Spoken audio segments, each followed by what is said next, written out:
ভাই সবার বড়, আর আমার দুই বোন আমার বড়, তারপর আমি। তো আমার বাবা ছিল একদম মানে রাজতন্ত্রের ছিল না, তার মধ্যে মোটামুটি কম ছিল না। কি ছিল মানে রাজার মতো? হ্যাঁ, ওরকম ছিল না, তার মধ্যে কম ছিল না, মানে দেশের মধ্যে রাজার মতো ছিল না। মানে আর আমাদেরকে এরকম ভাবে মানে তৈরি করছে যে সবার পড়াশোনা এবং আমাদের স্বাচ্ছন্দ্য এবং চলাফেরা, মানে ওনার এরকম ভাবে চলাফেরা করছে যে আমি 8-10টা বাবার মধ্যে পাই না। আচ্ছা, তো কয় ভাই বোন ছিলেন আপনারা? আমরা 7 ভাই বোন। আপনি বড় সবার?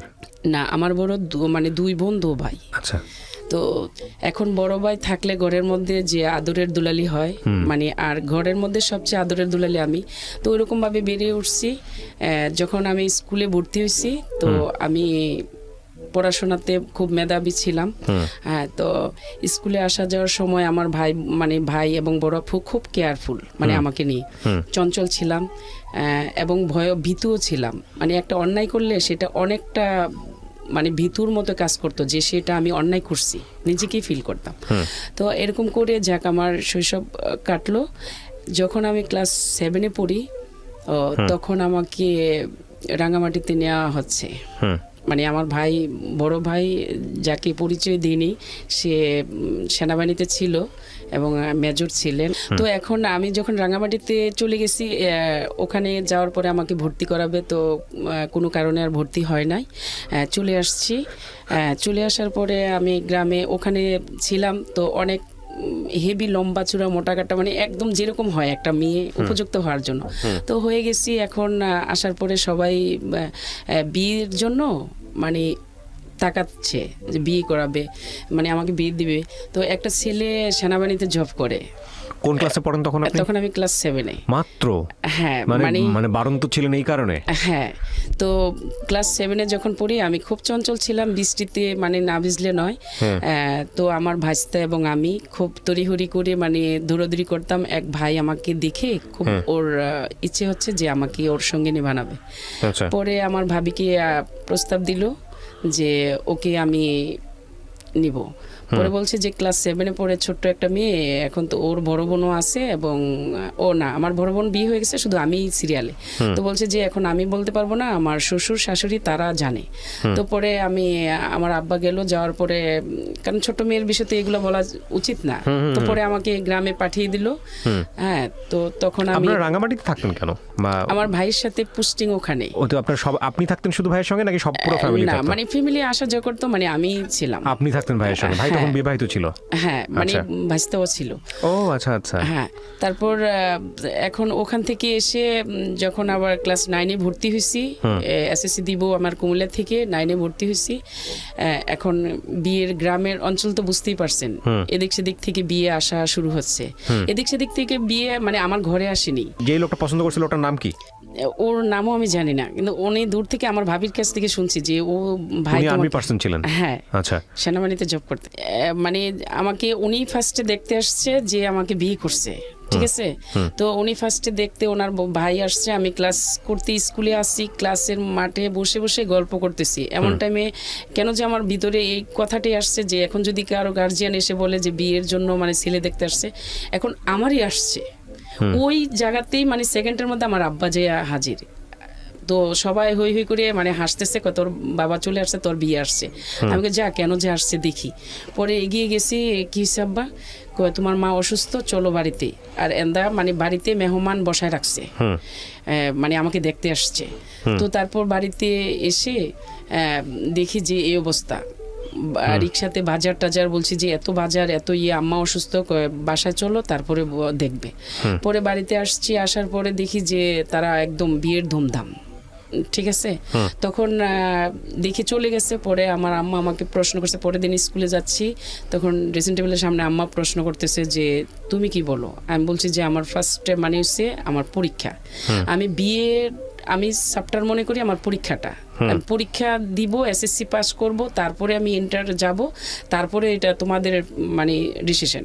আমি ইন্টার পাস করার পরে তোমাদের ডিসিশন। তো আমার আম্মারও ইচ্ছে ছিল যে আমাকে মানে পড়াশোনা করাবে।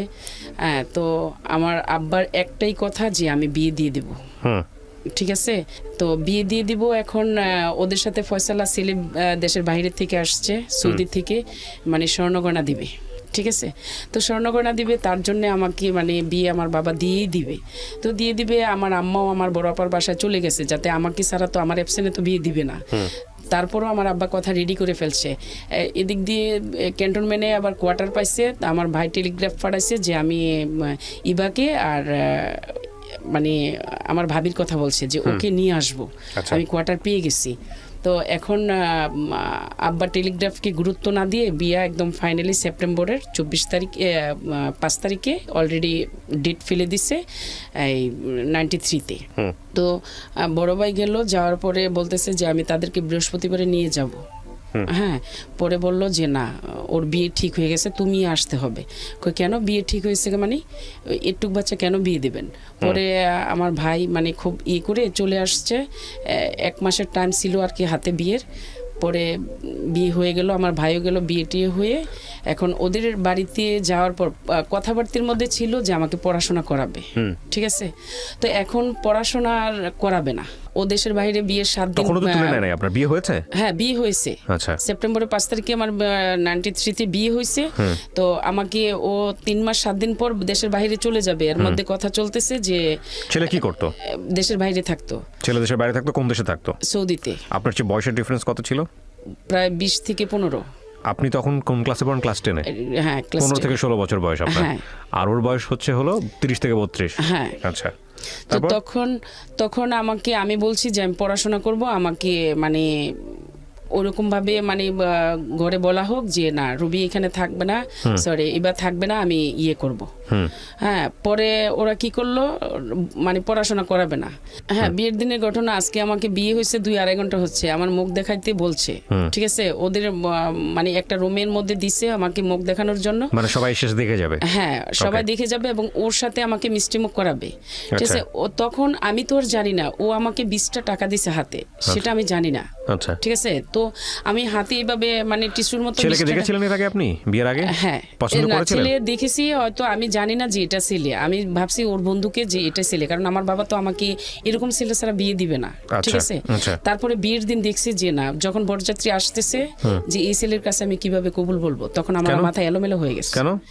কারণ এই ছেলে দেখতে একদম আনস্মার্ট এবং আপনার পছন্দ হয়নি, সোজা বাংলা হচ্ছে এটা। হ্যাঁ, হ্যাঁ। তো তারপরও যাক, আমি মেনে নিচ্ছি, চলতেছি। এখন আমার যখন আমাকে মুখ দেখাতে দিছে, ও 20টা টাকা যে আমার হাতে দিছে সেটাও জানি না, 5 লাখ টাকা সেটাও জানি না, ঠিক আছে। ও আমাকে 20 টাকা হাতে দিয়ে ও আমাকে বলতেছে, মানে নানান মন্তব্য প্রশ্ন করতেছে, যেটা প্রথম দেখাতে হয়।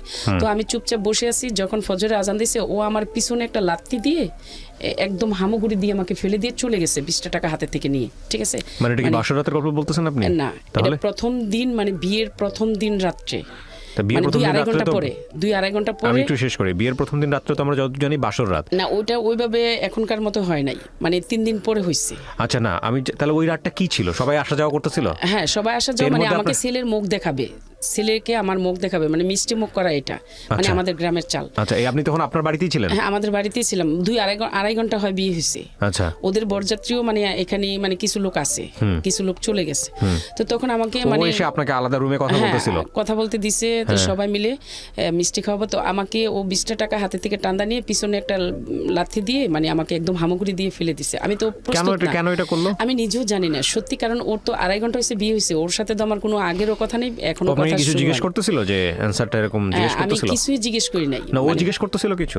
ও আমাকে মানে বলছে যে এখানে শো, মানে এটাই বলছে। ও আচ্ছা আচ্ছা, তো আপনি আমি রাজি তো হননি? এগুলো তো আমার কমন নেই, বা আমি এগুলো বুঝি না। হ্যাঁ, তো পরে ও আমাকে হামাগুড়ি দিয়ে ফেলে দিয়ে তো দরজা খুলে চলে গেছে।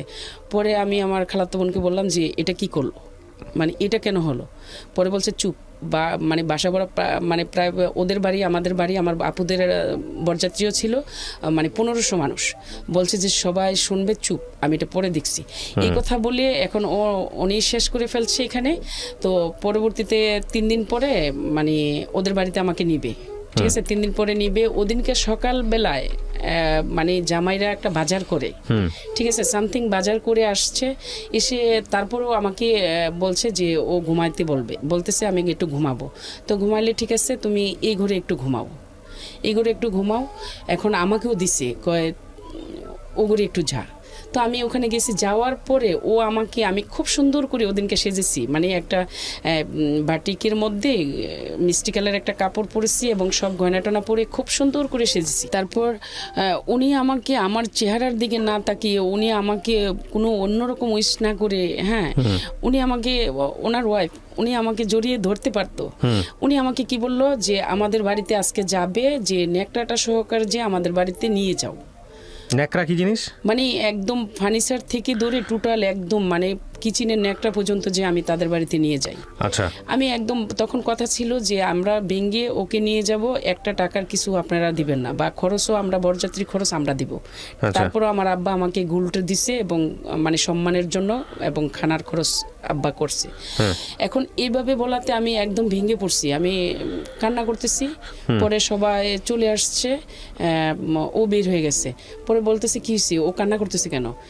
ওর হয়তো আমাকে পছন্দ না সেজন্যে। হ্যাঁ, পরে আমি বললাম যে না, মানে ও আমাকে মুখটা চেপে দিয়ে পরে চলে গেছে। তো আমিও ওর সম্মানের দিকে তাকাই আর কিছু বললাম না, ঠিক আছে, না বলে আমি ওদের বাড়িতে গেছি। বাড়িতে যাওয়ার পর থেকে দেখি যে মানে গ্রাম অঞ্চল এটা ওটা বলা হচ্ছে। তো তারপরের দিন আমার 2 দিন পরে আবার আমাদের বাড়িতে আসছি। আসার পর মানে খুব সিনক্রেট করে যে তুমি এখন যে আমাদের বাড়িতে যাবে, তো মালামাল সব কিছু নিয়ে যাবে। তো আমি ওনাকে, এটা আমার হাজবেন্ড বলে। ওই বিয়ের কয়দিন পরের ঘটনা? বিয়ের এটা 5 দিন পর। 5 দিন পরে আপনাকে মালামাল সব নিয়ে যেতে বলতেছে? মানে কি আপনার বাসায় মালামাল কি ছিল? আর মানে আমাদের মা এখান থেকে ফার্নিচার দিয়ে দেওয়ার কথা উনি বলতেছে, কিন্তু বিয়েতে কথা ছিল না যে যৌতুক, কিন্তু কথা ছিল না যে যৌতুক ওনাকে দিবে। তারপরে এখন আমিও নীরবে, একদম নীরবতা পালন করতেছি যে এখন আমি কি করব, আমার আব্বা কি প্রশ্ন করব, মানে কিভাবে করব, বা এখন ওনাকেও আমি কিভাবে কি বলবো। তো আমি নীরবতা পালন করতেছি। এর মধ্যে 8 দিন হচ্ছে, মানে আজকে বিয়ের, আমাকে রেখে উনি টঙ্গী কলেজ গেট চলে আসছে। টঙ্গী কলেজ গেট চলে আসছে, আসার পরে 3 দিন পর আবার গেছে। তো আমি ওদের বাড়িতে যাব, উনি আজকেও আমার সাথে ওনাদের বাড়িতে যাবে না, ঠিক আছে, উনি ঢাকা চলে আসবে। টঙ্গী কলেজ গেট আসছে, তো আমি জানি যে উনি ঢাকা আসছে, ঠিক আছে। তো উনি, ওনার আবার বোনের জামাই কাস্টম অফিসার, ওদের বাসায় উত্তরা 7 নম্বরে, এখানে আসা যাওয়া হয়। তো এভাবে রানিং করতে করতে 3 মাস 7 দিন চলে গেছে। উনি বেশি সময়টা ঢাকা ছিল, আর আমার সাথে মানে ভেঙে ভেঙে থাকাতে প্রায় 15 দিন ছিল আমার সাথে। তো পরে আপনি ওর বাসাতে নাকি আপনার নিজের বাসাতে? আমি আমার শ্বশুর বাড়িতে এবং আমাদের বাড়িতে এইভাবে যাতায়াত। আচ্ছা, হ্যাঁ। তারপরে যখন নাকি দেশের বাইরে চলে যাবে, তো আমাকে আবার ঢাকা নিয়ে আসছে 1 মাসের জন্য। আমার এই যে ক্যান্টনমেন্ট, আমার ভাই কোয়ার্টার পাইছে, ওর ওয়াইফের সাথে সময় দেওয়া এটাই ওর কাজ। ও কোথায় যায়, তো আমার ভাইও বলছে যে ও খারাপ একটা ছেলে। তখন খারাপ একটা ছেলে মানে কি, মানে হুট করে বলে ফেললো? একদম ফুট করে বলে ফেলছে। ওর চালচরণ দেখে, যে সকালে যায় রাত্রে আসে, তখন বলছে যে ও একটা লুচ্চা, মানে ও কোথায় যায়, কোথায় সময় কাটায়। রাতের বেলা থাকতো না আপনার কাছে? জি, রাতের বেলা থাকতো না, খুব কম। আচ্ছা। তো তারপরে আমার ভাই মানে খুব কান্নাকাটি করতো যে আমার বোনটারে মানে আসলে আমার আব্বা কোথায় দিল। তো যাক, এরকম করে মানে পরবর্তীতে ও 3 মাস 7 দিন পর তো বাইরে চলে গেল। যাওয়ার পর ও আমার সাথে আর কোনো কন্টাক্ট নাই। এয়ারপোর্ট পর্যন্ত আমাকে নিয়ে শুধু একটা হাত নাড়া দিয়ে টাটাই দিয়ে গেল, আর মানে আর কোনো কিছুই না। তো মন মানসিকতা এরকম ভাবে ভেঙে গেছি যে ওকে ছাড়া আমি কিভাবে মানে কাটাবো, ঠিক আছে। আমি এরকম করে করে মানে ওর কথা ভেবে ভেবে দিনে রাতে 24 ঘন্টা মানে আমি শুধু ওর কথাই, আমার আর কোনো, আমার যে অভিভাবক আছে প্লাস আমার একটা লাইফ আছে বা আমার পড়াশোনার কথা আমি এখন ভুলে গেছি। মানে আমার মনেই আসে না যে আমি পড়াশোনা করব। সবকিছু মিলে শুধু ওকে ভাবতে ভাবতে আমার মেন্টাল অন্যরকম হয়ে যাচ্ছে। চিঠির অপেক্ষা করি, তখন কিন্তু ফোন ছিল না। তখন দেশের বাইরে চলে গেছে? হ্যাঁ, মানে দেশের বাইরে চলে গেছে। তখন আমি চিঠির অপেক্ষা করি। তো আমাদের এখানে মানে পিয়ন আসতো শনিবারে সোমবারে আর বৃহস্পতিবারে, 3 দিন পিয়ন আসতো। 3 দিন পিয়নের মানে অপেক্ষায় থাকি যে আজ বুঝি মানে আমার চিঠি আসবে, ঠিক আছে। তো এরকম করে করে মানে দৌড়াইয়া মানে খালি এই বাড়িতে ও বাড়িতে যাই, তোমাদের চিঠি আসছে? হ্যাঁ আসছে। তো পিয়ন কোথায় গেল? চলে গেছে। পিয়ন চলে গেছে মানে তো আমার চিঠি তোর চিঠি আসলে তো তোর দিয়ে যেত, আমার ভাবিরা এটা বলে। তো এরকম করে করে মানে 2 মাস চলে গেছে, 2 মাস ধরে অপেক্ষা করতেছে, আসে না। 3 মাস অপেক্ষা করছে, আসে না। 4 মাস অপেক্ষা করছে, আসে না। 7 মাস পরে গিয়ে একটা চিঠি আসছে। 7 মাস পরে চিঠি পাঠাইছে? তো 7 মাস পরে গিয়ে একটা চিঠি আসছে। চিঠির মধ্যে লিখছে, কেমন আছো, ভালো আছো, আমার স্নেহ নিও, আমার আদর নিও, এটা লিখছে। আব্বা আম্মা কেমন আছে, মানে ইতি ওর নামটা লিখছে। পরে আর কিছু লিখলো না। আমি নিরবতা পালন করতেছি যে এটা কি, মানে এটা কি 7 মাসের অপেক্ষা? হ্যাঁ, পরের সপ্তাহে আবার চিঠি হলো আসছে, মানে দৌড়াইতেছি যে গ্রামে এরি ক্ষেত আছে না, অন্য পাড়াতে চলে গেছে পিয়ন। পরে করছি কি, ওখানে গেছি যে আমার অপেক্ষা, যে ও আবার লিখছে যে আমি পরবর্তীতে চিঠি পাঠাবো, আমার হাতে সময় নাই। পরে করছি কি, দৌড়ে আরেক বাড়িতে গেছি। যাওয়ার পরে এরিখেট দিয়ে মানে হামুগুড়ি দিয়ে পড়ে গেছি, কাদার মধ্যে পড়ে গেছি। দৌড়াইয়া যায়, ও পিয়ন বলতেছে, মামনি তুমি দৌড়াইও না, আমি আসতেছি, আমি তোমার জন্য লুকোচুরি করে, মানে পিয়ন কি করতো, মানে বলতো যে আমি যে আসছি আপনারা গোপনে চিঠি পড়বেন, মানে আমাদের বাড়িতে প্রায় 20-25টা চিঠি দিয়ে যেত। বলতো যে গোপনে চিঠি পড়বেন, কিন্তু এই মানে আমার নাম ধরে বলতো যে ইবাকে জানাবেন না। হ্যাঁ, মানেটা কি, মানে চিঠি আসতো আপনার বাড়িতে ঠিকই, কিন্তু মানে আপনাকে আমার হাজবেন্ডের চিঠি আমার হাতে আসতো না, কিন্তু আমার চাচাতো ভাইয়েরা মানে নানান জনে থাকতো, তাদের চিঠি আসতো। আমার হাজবেন্ডের আবার একটা চিঠি আসছে আমার কাকাতো বোনের কাছে। পিয়ন বলতেছে যে মামনি তুমি দৌড়াইও না, তোমার চিঠি থাকলে মা আমি দিয়ে আসতাম। তো সবারও বলে রাখতো যে আমি যে চিঠি দিয়ে দিছি ইবা যে কিছুতে না জানে। হ্যাঁ, এরকম করে মানে ও লুকোচুরি করে, যাতে দেখে কি না দেখে লুকোচুরি করে। মানে চিঠি কি আপনার হাজবেন্ড আপনাকে লিখতো নাকি? আমারে লিখতই না, আপনার লিখতোই না, অন্যজনকে লিখতো? হ্যাঁ, মানে আমাকে পোস্টই করতো না, আমাকে চিঠি মানে পোস্টই করতো না, বুঝছেন? তো আমার এক ঘরে বসে থেকে চুপে এক ঘরে বসে থেকে এমুক ঘরে অমুকের চিঠি আসছে, যার যার ঘরে ঘরে দিয়ে আসতো। হ্যাঁ, আর আমার চিঠি নেই, কোথায় দিবে? আমার কাকাতো বোনেরা অনেক কান্না করছে, কাকাতো ভাবিরা অনেক কান্না করতো, জ্যাঠাতো ভাবিরা অনেক কান্না করতো যে ওর একটা চিঠি নেই, নিজের হাতে লিখে যদি ও যদি চালু না হইতো, নিজের হাতে লিখে মানে চিঠি দিয়ে আসতাম। হ্যাঁ, তারপরে ওরা কি করলো, এরকম করে একদিন আমার কাকাতো বোনের কাছে একটা চিঠি আসছে। পরে বললাম ওনাকে যে কাকার চিঠি কার? তো ও কাকা আমার মুখের দিকে তাকাইয়া বলতেছে কি, অন্য একটা ছেলের নাম দিছে, ওর চিঠি রয়েছে, মানে আমার হাজবেন্ডের চিঠি পাঠাচ্ছে ওর মেয়ের কাছে। ঠিক আছে, পরে চিঠিটা ওর মেয়ের দেয় না, কাকাই আমার সামনে পড়ছে মনে মনে। ঠিক আছে, তো আমি তো আর ওনার অ্যাড্রেসটা ওনার তাইনা দেখতে পারি না, পারি নাই। তো পরে কি করলো, চিঠিটা মানে ওরা পড়ার পরে আমি ওখান থেকে কেঁদে কেঁদে চলে আসছি। ঠিক আছে, এরকম করে আমার কাটাইলাম 2.5 বছর। 2.5 বছর সে দেশে আসে নাই? না, দেশে আসে নাই। 2.5 বছর। 7 মাস পরে যে একটা চিঠি আসছে, তার আবার 6 মাস পরে একটা চিঠি আসছে। এই 2টা চিঠি আসছে, এরপরে আরেকটা চিঠি আসছে। তো আমার এরকম করতে করতে আমার ব্রেনটা শর্ট হয়ে গেল। হ্যাঁ, আমি শুধু ঘুমের ওষুধ খাইয়া একদিন একদম মানে অজ্ঞান হয়ে গেছি। আপনি কি ওই সময় লেখাপড়া করতেন না? লেখাপড়া বন্ধ হয়ে গেছে? আমাকে বন্ধ করে দিয়ে গেছে পড়াশোনা। আচ্ছা, পড়াশোনা বন্ধ করে দিয়ে গেছে। তখন আমার অভিভাবকরা আমাকে নিয়ে খুব অন্যরকম একটা বিব্রত ফিল করতেছে, আমাকে এখানে ওখানে মানে নিয়ে যায় যে আমি কিভাবে সুস্থ হব। ঠিক আছে, পরে একদিন আমার মানে ডেট আসছে যে তারা আসবে, কিন্তু আমি আমার কাছে কখনো বলেনি। আমি শুনছি যে এই আমার হাজব্যান্ড বাংলাদেশে আসবে। তখন আমার হাজব্যান্ড বাংলাদেশে আসবে এই কথাটা শুনে আমি যে কি আনন্দেতে আমি সবারে বলে বলে বেড়াইতেছি যে দেখো এখন আমার সুদিন আসছে, মানে আমার হাজব্যান্ড চলে আসবে, তোদের আসবে চিঠি আর আমার আসবে হাজবেন্ড, মানে এভাবে। তো সবাই বলে যে আরে পাগল রে পাগল, মানে ওর এখনো মানে লজ্জা শরম বলতে কিছু নেই, আর ছোট অল্প বয়সে মানে ওর এখনো কোনো ঘৃণা আসে না যে ওর হাজবেন্ড কেন ওকে চিঠি লিখে না, ওর কোনো ঘৃণা মানে একদম অল্প বয়স ছিল যেটা বলে। তারপরে ও কি করলো, ওরা মানে ও আসছে মানে সত্যি আমাকে জানে না, আর আমিও মানে ওর ভাই বোনও আমাকে বলে নাই যে ও আসবে। আমি আশায় বসে আছি সারাদিন, আমার পুকুর কাটে বসে বসে দেখতেছি যে আমার শ্বশুর আসবে বা আমার বাগিনারা কেউ আসবে আমাকে নিতে। সারাদিন তাকাইয়া থাকি, শুধু খালি পুকুর ঘাটে আমার টেনে টেনে আমার আব্বা নিয়ে আসে, তুমি এখানে কি করো, এখানে কি করো? আমি কি দেখতেছি কেউ আসে কিনা ওখান থেকে। হ্যাঁ, কে আসবে, আসলে বাসায় আসবে। ঠিক আছে, পরবর্তীতে আমি ঘুমের 25টা ওষুধ খেলাম। 25টা ওষুধ খেয়ে মানে আমি পড়ে গেছি। আমার কাকাতো বোনেদের মানে ওষুধ কেন খেলেন? সুইসাইড করবেন? মানে আমি আর বেঁচে থাকার মতো না, আমার আর দারুণ ক্ষমতা লাগতেছে না, মানে আমার আর মনের মধ্যে কোনো সুস্থির পাচ্ছি না যে আমি কিছু হয়ে গেলে ভালো, ওকেও পাচ্ছি না, মানে ওর আসবে আসাটা আমার জন্য মানে খুব অন্যরকম একটা ইয়ে লাগতেছে। পরে ঘুমের ওষুধ খেয়ে আমি অজ্ঞান হয়ে গেছি। অজ্ঞান হয়ে যাওয়ার পরে আমার শ্বশুরবাড়ি থেকে লোক আসছে, হ্যাঁ ও কিন্তু ঢাকাতে আসছে, মানে টঙ্গী কলেজ গেটে। পরে ও আমার ভাই আমার ভাবিরা মানে দেশে ছিল, ওরা কুমিল্লা, তখন আবার কুমিল্লা ক্যান্টনমেন্টে ইয়ে হয়েছে, মানে পোস্টিং হয়েছে, তো আমারে ট্রিটমেন্ট করানোর পরে 3 দিন পরে আমারে নিয়ে গেছে এই কুমিল্লাতে, কুমিল্লা ক্যান্টনমেন্টে।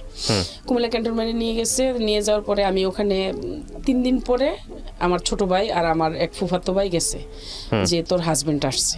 আচ্ছা, মানে আমি এলাকাটারে গরম করে ফেলছি। ও ভাবি তাড়াতাড়ি উঠো, ওই ভাবি পাশের ভাবিরও বলতেছি এই ভাবি তাড়াতাড়ি উঠো, তুমিও আমার সাথে যাবে, মানে আমার হাজবেন্ড আসছে, মানে আমার হাজবেন্ড আসছে বিদেশ থেকে, তুমিও চলো, তোমরাও যাবে। সবাই বলতেছে মানে এবার তুমি একটু ধৈর্য ধরো, তুমি একটু শান্ত হও, যাবে তো সত্যি, তুমি শান্ত হও, তুমি রেডি হও, তুমি রেডি হও, আর আমি তোমার খাবার রেডি করি। ওদেরকে, ওরা আসছে, ওদেরকে খাবার দিতে হবে না? আমি কই না, ওরা খেতে হবে না, তোমরা খাবে নাকি আমাকে নিয়ে যাবে, খাইলে দেরি হয়ে যাবে। মানে আমি অস্থির হয়ে গেছি যে ওকে ওকে আমি কখন দেখবো। হ্যাঁ, তারপরে আসছি, এই রেডি হয়েছি, রেডি হওয়ার পরে আমার ভাবি আমাকে মুখে খাবার উঠায় দিতেছে, আর আমি হেঁটে হেঁটে রেডি হচ্ছি আর খাইতেছি। পরে আমাকে আইনা বাস ট্রেনে উঠাই দিয়ে গেল, রিক্সা দিয়ে এসে। হ্যাঁ, পরে বাসায় আসছি, আমি বলছি যে আমি তো এইখানে যাব না, আমি আমার শ্বশুর বাড়িতে যাব। তো আমার আব্বাও বলতেছে যে ও এরকম পাগল হয়ে গেছে, মানে ওর আত্মসম্মান বোধ কিছুই নাই, ও আসবে 1 সপ্তাহ ধরে, ও এসে পড়ছে 1 সপ্তাহ হয় ও আসছে, এখনো ওকে খবর মানে আজও পর্যন্ত কেউ নিতে আসছে না, ও যে মানে কখনো না যায়। মানে আমার আব্বা আবার আমার সিফাইবাক আমার বোন থাকে, ওখানে চলে আসছে, ওখানে চলে এসে যে একেবারে থেকে তো আমার অর্ডার ছাড়া যাবে না। তো পরে 4 দিন পরে আমি কুমিল্লাতে আসার 3 দিন পর আমার চাচা শ্বশুর আসছে আমাকে নিতে। আমার চাচা শ্বশুরে দেখে আমি দৌড়াইয়া যে জড়াইয়া ধরে বলতেছি বাবা মানে শাহেদ কি আসছে? হ্যাঁ, পরে বলতেছে যে হ্যাঁ আসছে, তো আজকে 1 সপ্তাহ হয়, ঢাকা থেকে আসছে পরশুদিন। পরে আমি যাই তড়িঘড়ি করে, আমি তো আগেই ব্যাগ গুছিয়ে রাখছি যে আমি তাদের বাড়িতে যাব।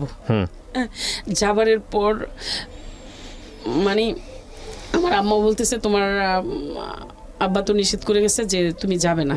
আমি গো তোরে নিষেধ, আমি তো বিয়ে বই না, আমার বাবাই তো আমাকে বিয়ে দিছে, তাহলে এখন কেন না করে যাবে? আমি যাব, ওকে দেখব।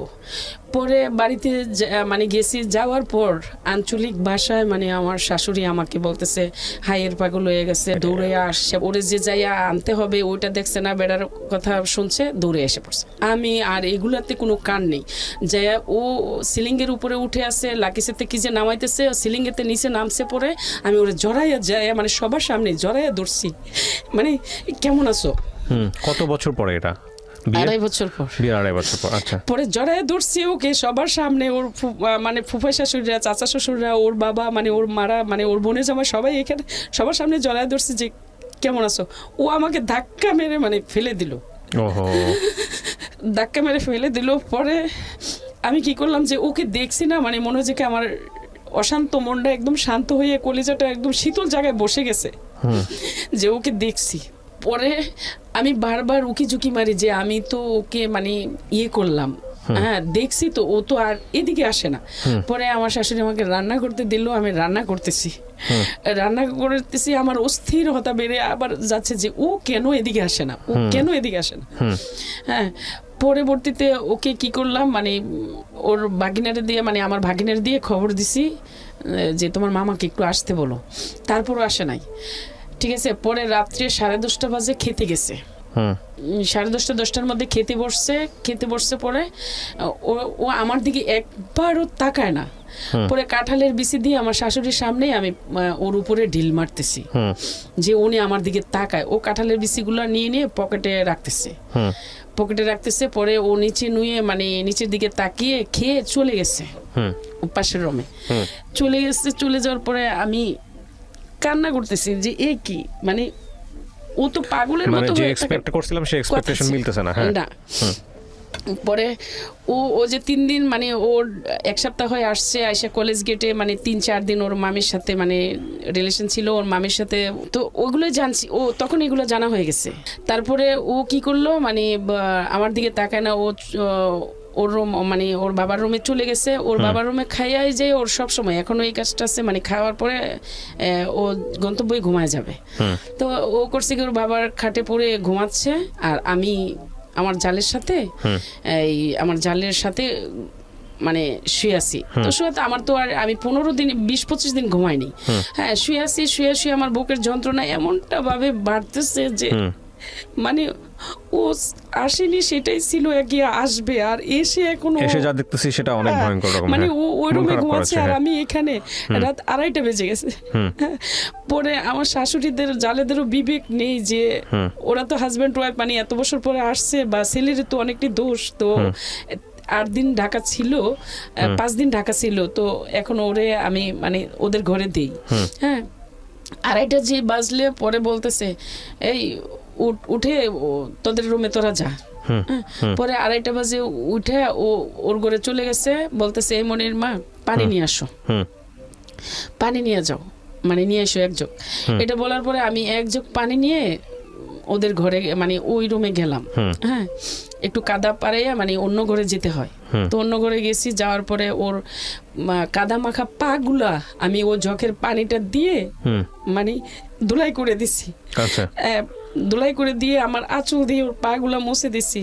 হ্যাঁ, মুছে দিয়ে তারপরে ও গিয়ে একদম শুয়ে পড়ছে। শুয়ে আমি পাশে শুয়ে আছি, শুয়ে পড়ে ও বলতেছে আমি কার জন্য কষ্ট করলাম, কার জন্য বিদেশ করলাম, আমি কার সুখের জন্য বিদেশ করলাম। তখন আমার আস্তে আস্তে অন্যরকম একটা জিদ বাড়তেছে, কারণ ও তো আমার জন্য কষ্ট করছে যে ও আমাকে ছেড়ে ওখানে ছিল। হ্যাঁ, তো ও আমার জন্য বিদেশ করছে, আমার সুখের জন্য। ও তো আমার সুখ কখনো চায়নি। ও তো আমার 3টা চিঠি দিছে 2.5 বছরে, 3টা চিঠি দিছে, আর ও তো সারা রাত 2:30 বেজে গেছে, এখন মাত্র আসছে। এসে ও তো আমার সাথে কোনো কথাই বলে নাই। ও 8 দিন হয় বাংলাদেশে আসছে, আসার পরে মানে 3 দিন মানে 5 দিন ঢাকা ছিল, 3 দিন পরে বাড়িতে আসছে, তারপরে গিয়ে আমাকে আনছে। এই জিদগুলো আমার ভিতরে এখন চলে আসতেছে। হ্যাঁ, পরে আমি নিজে নিজে একটু ফুলতেছি, মানে অন্যরকম একটা মুড নিতেছি যে কেন এগুলা। হ্যাঁ, পরে আমিও চুপচাপ করে কান্না করতেছি। পরে ওর আর কিছু বললো না, মানে ও আমার কান্না দেখে পরে আমাকে একটু জড়ায় ধরে বলতেছে যে কষ্ট হয়েছে তোমার অনেক, তাই না? হ্যাঁ, যে 2.5 বছর ছিলে আমাকে ছাড়া। তখন মনে হচ্ছে কি ও যে জিদগুলো না আমার চলে গেছে। ও যে বলছে যে কষ্ট হয়েছে আমাকে ছাড়া, হ্যাঁ, জিদগুলো চলে গেছে। পরে সকালে হবে মানে 6টা-7টার দিকে, মানে 6টা-5:30টার দিকে সকাল হবে, ঠিক আছে? ও আমাকে যখন 2:30 বাজে গেছি না, 3টার সময় আমাকে ও পুকুর ঘাটে নিয়ে গেছে। 3টা বাজে পুকুর ঘাটে নিয়ে গিয়ে পরে বলতেছে পুকুর ঘাট থেকে বাসায় এনে বলতেছে ও ঘুরে চলে যাও। তো আমি ওই ঘরে চলে যাব, ওর সাথে প্রতিবাদ করার মতো মানে মন মানসিকতা আমার নাই এবং সাহসও নেই। পরে আমি ওই ঘরে চলে গেছি। ওই ঘরে চলে গিয়ে আমার শাশুড়ি মানে দরজা ধাক্কাইতেছি, দরজা খুলতেছে না। তো আমি চুপচাপ করে মানে এই যে ওটাতে বসে আছি। পরে নামাজের জন্য লোক যেতেছে, দেখতেছে আমাকে, আমার নিজেরও একটা খারাপ লাগতেছে যে আমি এখানে বসা, মানে মানুষে কি ভাববে। হ্যাঁ, পরে বলতেছি মা একটু দরজাটা খুলেন না, আজান দিয়ে দিতেছে, একটু দরজাটা খুলেন, নামাজ পড়বেন না। পরে দরজা খুলছে, খোলার পরে কয় তুমি এত সকালে আসছো এটা বল না, কয় তুমি কি আইসা পড়ছো কেন? পরে আমি যাইয়া ওই আমার জালের খাটে আমি শুইয়া ঘুমাইতেছি। ঠিক আছে না, কাজকর্ম করছি সকালবেলা, যা যা কাজ থাকে। যৌথ পরিবার ছিল, মানে সবাই মিলে একসঙ্গে থাকতো। হ্যাঁ, মানে আমার বড় যার কথা বলতেছি, ও যা সিলেট ছিল, এমনি বেড়াতে আসছে, দেবর আসছে শুনে আসছে, আর যৌথ পরিবারই মানে ছিল। তো এখন সকালবেলা যা কাজ করার কাজ করতেছি। ও 10টা বাজে ঘুম থেকে উঠে আসছে। হ্যাঁ, 10টা বাজে এসে ওর মতো গোসল সেরে মানে ওর মতো ও আছে, ঠিক আছে? তো আমার আর খবর নেই। ও সকালবেলা আবার পাশের গ্রামে মানে বিশাল বড় হাট, ওখানে চলে গেছে। ওখান থেকে রাতের দুপুর 3টা-3:30টার দিকে আসছে। হ্যাঁ, সকালের মানে ভাত খেয়ে চলে গেছে। তো এখন দুপুরে কোথায় খাবে? আমি তো খাই না, মানে সকালেও খাই না, ও আমাকে বলে নাই যে নাস্তা খাইছো বা খাবে কিনা, ও আমার সাথে দেখাই করে না। তো আমার এমন ওরা দেখে খিদাও নাই। পরে আমি দুপুর 2:30 3টা বেজে গেছে, তাও আসে না। আমি অপেক্ষা করতেছি যে ও আসবে, কখন খাবে। হ্যাঁ, তো আসছে, এসে আমার শ্বশুরের রুমে, শ্বশুরের খাটে মানে ঘুমিয়ে গেছে। এটা বলি ওটা বলি, হ্যাঁ ও হ্যাঁ, মানে এটাই আমার সাথে এরকম। আপনি যেটা বুঝতে পারছেন, আপনি একটা বুঝতেছেন যে ওকে আপনি যেভাবে চাচ্ছেন ও সেরকম না। হ্যাঁ, আপনি ওকে অনেক ভালো আপন করে চাচ্ছেন, কিন্তু ও আলটিমেটলি ওর মধ্যে আপনি নাই, এর জিনিসটা আপনি বুঝতে পারছেন। হ্যাঁ, তারপরে ও কি করলো, মানে হ্যাঁ হু হ্যাঁ এইভাবেই কথা বলে। আর ও আমার জন্য কিছু গুল্ট আনছে, ওই গুল্টগুলো ওর মার হাতে দিছে, তো ওর মা আমাকে দেয় না। তো বলতেছে আমি তোমার জন্য কিছু গুল্ট নিয়ে আসছি, এটা আম্মার কাছে দিছি, তো আম্মা তো এখন একটু ব্যস্ত, পরে দিবে। তাই আমি সমস্যা না, আমার গুল্ট চাই না, আমি চাই তোমাকে, মানে তুমি আসছো সেটা আমার জন্য মানে সম্পূর্ণ চাওয়া পাওয়া। আমি গুল্ট দিয়ে কি করবো, আগের গুলটুই তো পড়ি না। তো তারপরও দেখি যে ও ইমোশনাল হয়ে আমাকে একটা কিছু বলে না। আমি অনেকটা বোকা ছিলাম, এখনো ওরকম বোকাই, সরল মনের মানুষ আমি। তারপরে কি করলো, ও আমাকে মানে বাড়িতে কাজ করতেছে, ওদের কিছু ফর্মালিটি কাজ ছিল মেরামতের, বিল্ডিং এর বাউন্ডারির, ওগুলা কাজ টাজ করতেছে। তো আমার পাশের গ্রামের লোক না, মানে এই টাঙ্কি, তারপরে ওয়াশরুম, কিচেন, এগুলা মানে তৈরি করতেছে ঘরের বাউন্ডারি। তো ওদের সামনে মানে সারা দিন আমি কাজ করতেছি। সকাল মানে 3টা বাজে প্রতিদিন কন্টিনিউ, মানে ঘড়ির বেল দিয়ে আমাকে 3টা বাজে উঠায় পুকুর ঘাটে নিয়ে ওখান থেকে এনে তারপর এই কাজ করাবে। হ্যাঁ, সকাল মানে রাত 3টা থেকে আবার 12টা 1টা বেজে যায়, 1:30টা বেজে যায়। আমি ওর সাথে রাত্রে মানে আধা ঘন্টা 20 মিনিট সময় পাই। হ্যাঁ, তখন ও কি করে সারাদিন কাজ করে, তো ওই ছেলেরা দেখতেছে, মানে মিস্ত্রি ছেলেরা প্রায় 7 জন ছেলে, ওরা দেখতেছে। আবার ওর আমার রিলেটিভের মধ্যে পড়ে ওরা। আচ্ছা, হ্যাঁ, আমার এক কাজিনের মানে দেবর বাসুর ওরা। তো এখন ওরা কি করছে যে সবাই ভাবতেছে যে এই কি এমন একটা সুন্দর, মানে আমি সুন্দর কিনা জানি না, ওরা যেটা বলছে এমন একটা সুন্দর বউ রাইখা, মানে ও সারাদিন কোথায় থাকে আর বউরে 1 সেকেন্ডও সময় দেয় না, ওরা বলা বলি করে। ঠিক আছে, তো একদিন করছে কি, আমার এমন মানে মাথা ব্যথা, বমির বেগ, আমি রান্না করতেছি, এখন পড়ে গেছি, এই বটি দিয়ে মাছও কাটতেছি, রান্নাও করতেছি, ঠাস করে পড়ে গেছে। হ্যাঁ, পড়ে গেছি এখানে, কারণ আজকে 20-25 দিন ধরে কোনো ঘুম নেই আমার, খাবার দাবার নেই। আমি মানে আলটিমেটলি ও টেনশন। হ্যাঁ, আমি 10-12 দিন হয়েছে আমি কোনো খাবারই খাই নাই। ঠিক আছে, কোনো পানিও আমার পিপাসা পায় নাই ওকে দেখে। তো আমি পড়ে গেছি, পড়ে যাওয়ার পরে হ্যাঁ, ওরা হাউ মাউ করে কান্না করতেছে, এই মানে এই আপনাকে বউ পড়ে গেছে। এখন ওরা তো আমার ধরতে পারে না, কারণ ধরলেই সমস্যা, যে আরেকবার বউ পাতালগুলো করে আমাকে ঘরে কিভাবে নিবে। হ্যাঁ, হাউ মাউ করে ওরা চিৎকার মানে শুরু করছে, এই আপনাদের বউ পড়ে গেছে। এগুলো পরে শুনছি আমি যেটা, হ্যাঁ, আপনাদের বউ পড়ে গেছে। পরে ওই করছে কি, আমাকে আমার হাজব্যান্ড আর কি মানে কোলে করে আমাকে কিচেন থেকে আইনা বেডরুমে শোয়াইছে। পরে আমি ঘুমাই, মানে ঘুম নাকি অজ্ঞান সেটা তো আমি নিজে জানি না। যখন নাকি জেগে গেছি, হ্যাঁ, জাগনার পরে আমি বলতেছি আমি এইখানে কেন, রান্না হয়ে গেছে। তখন আমার শাশুড়ি বলতেছে তাই ঢং আর পছন্দ হয় না, তাই ঢং শুরু হয়েছে। বাহিরের থেকে একটা রড এনে আমার হাজবেন্ড, আর কোনো কথা নেই, উত্তম মানে 7টা লেবারের সামনে, বাড়ি ভরা মানুষের সামনে উত্তম রড দিয়ে, আমি মাত্র ঘুম থেকে উঠে খালি বলতেছে আমি এখানে কেন, রান্না শেষ হয়ে গেছে। মানে রড দিয়ে ইচ্ছা মতন করে সমস্ত শরীরে ক্ষত বিক্ষত করে ফেলছে। আমি চিৎকারও করি না যে আমার নিজের প্র্যাকটিসের জন্য এই ফার্স্ট টাইম আমাকে মারতেছে। এবং আমার রিলেটিভ ওদের জন্য, মানে ওরা শুনবে। হ্যাঁ, বাড়ি ভর্তি মানুষ আপনার গায়ে হাত তুললো কিভাবে, বাকি সবাই কি কোথায় ছিল? আপনারা খালি এইটাই মানে খেয়াল করবেন যে মানে ও কাজটা কি করতেছে। মানে তারপরে হাত তুললো কেন, হাত তুললো গায়ে, মানে শুধুই আমি জানিও না কেন হাত তুললো। মানে আমি বললাম না যে আমি ঘুম থেকে উঠে মানে বলতেছি যে আমি এখানে কেন, রান্না কি শেষ? ঘুম ছিল এটা নাকি মানে সেন্সলেস ছিল? সেন্সলেস হয়ে গেছি। ও যে বললাম যে কিচেনে পড়ে গেছিলাম, আর সবাই বলতেছে যে বটিটার উপরে, ভালো তো পড়ি না, বটিটাও এত বড় ছিল। আচ্ছা, এক বিশাল বড় বটি ছিল, যে বটিটার উপরে পড়লে তো একদম মানে বুক ছিঁড়ে মানে বটি পিঠ দিয়ে বের হয়ে আসতো। মানে সবাই এটা বলতেছে। তো পরে বলতেছে মানে এইভাবে বাইরে ও মানে ওর সদরে চলে গেছে। 17 চলে গেছে। আমি উঠে ওর বাড়ি খেয়ে উঠে পরে কিচেনে ও যে ওদের রান্না বান্না করে যে মানে রান্নার হান্ডি পাতিল তার মধ্যে লেবারদের খাওয়াইছে এই প্লেট বাড়ি এগুলা মানে আমি মাজতেছি, ঠিক আছে, এগুলা মাজতেছি মেজে, তারপরে বাউন্ডারিতে পানি দিতেছি, পিড়াতে পানি দিতেছি। তারপরে ওই ছেলেরা তাকাইতেছে আর মানে বলতেছে, আরেকটা ছেলে কান্না করতেছে, কয় আমরা আজকে বাড়িতে যাবো, বাড়ি যাইয়া বাবিরে সবকিছু বলবো। পরে যাইয়া ওরা ওদিনকে বলছে কয় আমরা আজকে মানে আজকে কালকে পরশুদিন 3 দিন কাজ করব না, আমরা বাড়িতে যাব। ঠিক আছে যাও। বাড়িতে গেছে, যাইয়া সাইডে হ্যাঁ মানে আমার বোনকে বলছে, মামাতো বোনকে বলতেছে যে তাড়াতাড়ি আপনার মানে চাচারে যাইয়া মামারে যাইয়া বলে গিয়া ফুফারে যাইয়া বলেন যে মেয়েটারে গিয়া নিয়ে আসতো। মেয়েটারে কি নির্যাতন করে আর করছে সেটা আমরা দেখি। ওর হাজবেন্ড না এটা জানোয়ার না কুকুর, কারণ ও মেয়েটা সারা দিন কাজ করে, সারা দিন 3 বেলা আমাদেরকে গরম রান্না করে খাওয়া, সকালে রুটি, দুপুরে ভাত, গরম ভাত রান্না বান্না, আবার রাত্রে গরম রান্না বান্না। হ্যাঁ, মেয়েটা সারা দিন কাজ করে কিন্তু ওর হাজবেন্ডের চেহারা দেয় না। ওর হাজবেন্ডও আমরা দেখি না কখনো হাজবেন্ডের সামনে ও দাঁড়াই একটা কথা বলতে বা ওর বউর সামনে যাইতে, ওর হাজবেন্ডও দেখি না।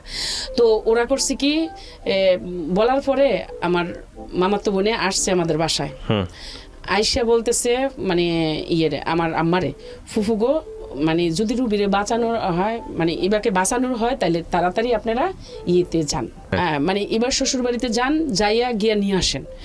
পরে বলতেছে কি হিসে মা, কয় এমন এমন অবস্থা। আমার মামাতো বোনও কান্না করে, ইয়েরও কান্না করে। পরে আমার আব্বা গেছে, যাওয়ার পরে আব্বা বলতেছে তোমারে নিতে আসছি। বাবা গেছে? হ্যাঁ। তো আমি বলছি যে এখন কি যাওয়া সম্ভব? যাব না, কারণ এখন কাজকর্ম বাড়িতে আর যাব না, আর ও যদি যায় তাহলে আমি যাব। তো ওকে আপনি কেন বললেন এরকম বাইরে খাওয়ার পরে? ও এরকম মার খাওয়ার পরে মানে আপনি এটা কেন বললেন বাবাকে? আপনার তো চলে আসা উচিত ছিল। ও আমি চলে আসার উচিত, আমি তো ওর ভাত খাইতেছি আর ও তো আসছে, মানে আমার তো ফার্স্ট টাইম মারছে, আমি কিভাবে চলে আসবো? এটা আপনার নিজে থেকে আসছে নাকি পরে আপনাকে বোঝাইছে ও? না, আমার নিজের থেকেই। নিজের থেকে হ্যাঁ, আসছে? ও আমার সাথে তো কথাই বলে নাই, মানে 3 দিন পর্যন্ত কথাই বলে নাই। আচ্ছা, তারপর 3-4 দিন পরে ওর আমার সাথে সব সময় রাগের একটা ক্ষোভ ছিল। কেন ছিল জানি না, কি যৌতুকের জন্যই ছিল নাকি ওকে কোনো কারণে কেউ ঘুরাইয়া রাখছে সেটাও জানি না আদৌ পর্যন্ত। হ্যাঁ, তারপরে ও কি করলো মানে ওকে যা বলছে, আমার আব্বার সাথে খারাপ ল্যাঙ্গুয়েজ মানে খুব কড়া মিজাজে বলছে যে না যাওয়া যাবে না, আপনার মেয়েকে নিয়ে যান।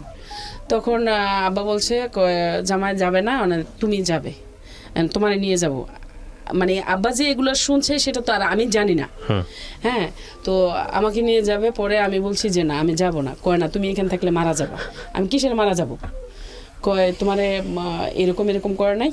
আমি কই না, কে বলছে আপনাকে? কয় আমরা সব শুনছি। পরে আমি যাই নাই। পরে ওর আবার পরের সপ্তাহে আসছে, আসার পরে গেছি, যাওয়ার পরে আমার মা জড়ায় ধরে কান্না করতেছে, আমার দেখতেছে কোথায় মারছে কোথায় কিরছে। আমি এগুলো তোমরা কোথায় থেকে শুনছো?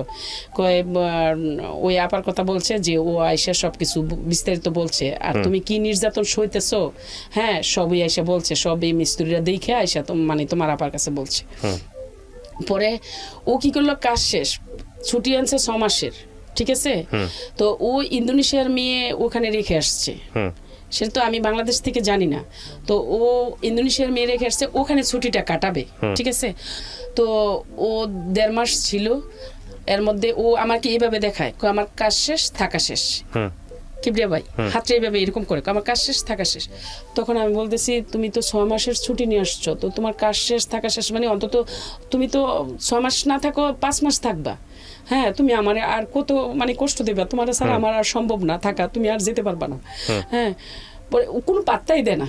পরে ও কি করলো, মানে কাজ শেষ থাকা শেষ, ও টিকিট মানে ফাইনালি করতেছে। ও কি করলো, মানে চলে যাবে। আমি ওকে কিছুতেই মানে আমার হ্যাঁ ভালোবাসা দিয়ে আপ্যায়ন দিয়ে মানে ওকে কিছুতেই আমি ধরে রাখতেও পারতেছি না। মানে ওর কখনো আমার সাথে 5 মিনিট সময় কাটানোর জন্য ওর সময়ও হয় না। হ্যাঁ, পরে আমি আরেক বিব্রত পড়ে গেলাম যে এ কি, মানে আমার যেটা ধারণার বাহিরে হয়ে যাচ্ছে, এটা এই কি আমার লাইফটা মানে এরকম কেন? আমার ফিউচার তো এইভাবে গড়ার কথা ছিল না, অন্যরকম ভাবে আমি গড়ার ইচ্ছে ছিল। তারপরে ও কি করলো, মানে টিকিট মিকেট ওকে করতেছে। এর মধ্যে আমার 10 দিন মানে 8 দিনে আমার সাথে ছিল, আর বাকি সময়টা ওর কলেজ গেট ওর মামানির সাথে ছিল, ঠিক আছে। পরে ও সৌদি থেকে আসার সময় মানে সিডি ক্যামেরা নিয়ে আসছে, মানে সিটি নিয়ে আসছে, মানে আগে যে সিডি ভিডিও ক্যাসেট দেখতো না, বড় ক্যাসেটগুলা, ওই ভিডিও নিয়ে আসছে, মানে কি কি হাবিজাবি ওগুলো নিয়ে আসছে যে মানুষের যে ছবি দেখতে পারে, ওগুলো নিয়ে ওর কিছু ছবি নিয়ে আসছে ওর মামানির বাসায়। ও এগুলা 1 সপ্তাহ নিয়ে দেখছে, ঠিক আছে। এই নাগেট নাগেট শব্দগুলো মিউট করবেন। হ্যাঁ, তো পরে এগুলা ওখানে সময় কাটার আমাকে এসে সেই মানে মিজাজ দেখায়, পাও টিপায় প্রতিটা রাত, যেটা ভুলে গেছি বলতে, যেদিন আসছে ওদিনকে আমারে হ্যাঁ মানে 3:30টায় তো আমাকে মানে 3টায় তো আমাকে বের করে দিছে, আর আড়াইটার সময় গেছে, আধা ঘন্টার মধ্যে আমার পায়ে টিপাইছি প্রায় 25 মিনিটের মতো, পা টিপায় ও ঘুমিয়ে যায়।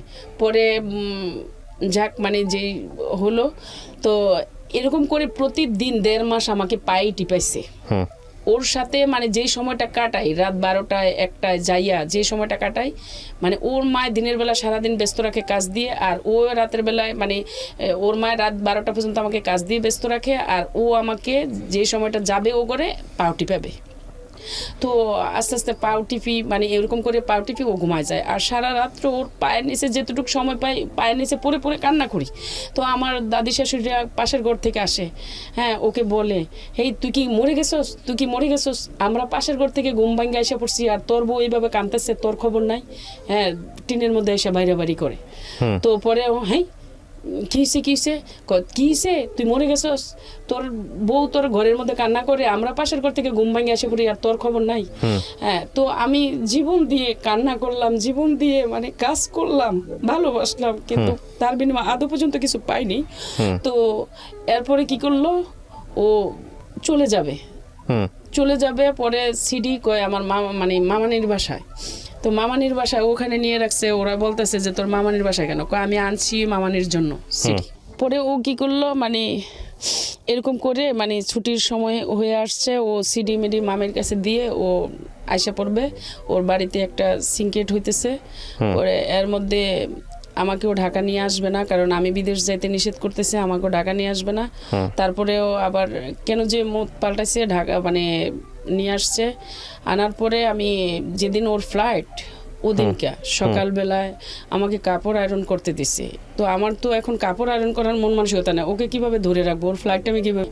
তো আমি ওর বোনকে বলতেছি, দেখেন আপু আমাকে মানে এটা দেওয়া কি ঠিক হয়েছে, মানে ওর শার্টগুলো তো ওখানে যাই আয়রন করতে পারতো, বা আমার এখন মন মানসিকতা ভালো না, এখন ওর কাপড়টা যে পুড়ে গেছে, ও আমার এসে ঠাস করে গালে একটা বসায় দিছে। মানে কথায় কথায় গায়ে হাত তুলতো? হ্যাঁ, একদম কথায় কথায় মারতো, গায়ে মানে হাত বসা দিছে, মানে চলে যাবে, এই যে এখন এই শার্টটা আয়রন হইলে পরে মানে খাবার দাবার সব কিছু শেষ, চলে যাবে এখন, ঠিক আছে। তো গালে বসা দিছে। পরে আমি বলতেছি যে এখনো কি এটা মানে দরকার ছিল। হ্যাঁ, পরে ওর বোনে কয় যে তোর কি মানে এটা উচিত হয়েছে। পরে ও আমাকে এয়ারপোর্ট নেবে না, ঘর একটা রুমের মধ্যে একটা বেডরুমে আটকায় পিছন দিয়ে সিটকানি লাগায়া ওই এয়ারপোর্ট চলে গেছে। আমি হাও মা উপরে কান্না করতেছি যে আমি 1 সেকেন্ড শুধু কথা বলবো, মানে এভাবে কান্না করতেছি বলতেছি। পরে ওরা আমার মা সিটকানি খুলে দিছে মতন ও তো এয়ারপোর্টে চলে গেছে। আমি মেন গেট আবার লক করে রাখছে বাহির দিয়ে, মেন গেট যাতে যেতে না পারে, হ্যাঁ না যেতে পারি। আমি করছি কি বেলকনি দিয়ে লাফ দিছি, বেলকনি দিয়ে লাফ দিয়ে একদম গ্যারেজে পড়ে গেছি। যে যাতে আমি ওর কাছে চলে যাব, মানে এয়ারপোর্টে চলে আসবো, মানে চলে যাবেন ওর সাথে। হ্যাঁ, পরে কি করলো, মানে আমার মা মানে হাউমাউ করে কান্না করে, পরে আমার মা আমাকে জড়ায় দইরা নিয়ে এই 4 তলার উপরে উঠাইছে। পরে আমি তো মানে পরেও দেখেন মরি নাই, গ্যারেজে পড়ে গেছে, তারপরেও মরি নাই। মানে আল্লাহ যদি তখন আমাকে মৃত্যু দিত, আমার জীবনের লাইফের মানে অনেকটি করুণ কাহিনী আমি হয়তো আর ঘটতো না। তারপরে ও চলে যাওয়ার পরে আর কোনো চিঠিপত্র নাই, কিছু নাই। ওর বোনকে বলে গেছে যে আমি যাওয়ার পরে ওদের বাড়িতে দিয়ে দিবেন, ঠিক আছে। তো এখন ওর বড় বোনকে বলতেছি, যেটা এয়ারপোর্টে আছে উত্তরাতে থাকে, ওকে বলতেছি যে আপা এই কাজ করে গেছে, এখন আমি আপনাদের বাইরের বউ থাকবো কিনা, হ্যাঁ, বা কি করব সেটা আমি ডিসিশন নিব। আমি বাড়িতে যাই, আমার অভিভাবকের সাথে আমি ডিসিশন নিব আমি কি করব। পরে ইয়ে বললো, এই আমি এখন ফাইনালি সব শুনতেছি, ঠিক আছে। এই আমার ননাসে বলতেছে যে বাড়বো আমি তোর অ্যাবসেন্টে আমি ওকে বলছি যে তোর এই বউ মানে যেই ধরনের কাজ তুই করছস, তোর এই বউ মানে হয়তো টিকবে কিনা দেখিস। কয় বউ যাবে ও কোথায়? ও যে মামির সাথে চলাফেরা করে, আবার মামির আইনা আমার ননাসের জামার যেদিনকে ফ্লাইট থাকে, নাইট ডিউটি থাকে, ওদিনকে বোনের বাসায় না মামির মানে এক রুমে থাকে। তো এগুলো আমার ননাসে দেখে তো ওকে শাসন করছে, বলছে যে এই অবস্থা, তুই মানে তোর বউ মানে দেখ হাতে ঠেললে মানে লক্ষ্মী ফালাস না। তো বলছে বউ যাবে কোথায়? মামি চলে যাবে, বউ যাবে না। এইটা আমার একটা ননাসে আমার কাছে বলছে, বাইরবো আমি আমার বাইরে অনেক বুঝাইছি, অনেক বলছি, আমার বাইরবো বলছে, ভাই বলছে বউ যাবে কোথায়, বউ থাকবে মানে মামি চলে যাবে। তো এখন তোমার ডিসিশন। কারণ ও তো জানে, ওর ভাইয়ের চালচলনটি তো জানে, সেজন্য আমার উপরে ডিসিশন দিয়ে দিছে। তারপরে আমি ঢাকা থেকে কুমিল্লা চলে গেলাম, যাওয়ার পরে তাদের বাড়ি থেকে আমি এরকম একটা মানে শক্ত হইতেছি, ঘৃণায় মানে আমি কেমন যে হয়ে যাইতেছি এখন। তো পরে আমি আমাদের বাড়িতে গেছি, আমার শ্বশুর বলে যে যাওয়া যাবে না। আমি যাওয়া যাবে কিনা না যাওয়া যাবে সেটা আমার ব্যক্তিগত ব্যাপার, আপনার ছেলের ভাত আমি খাবো কিনা সেটা আমার ইচ্ছে, আমি আপনাদের এখন কেউ না।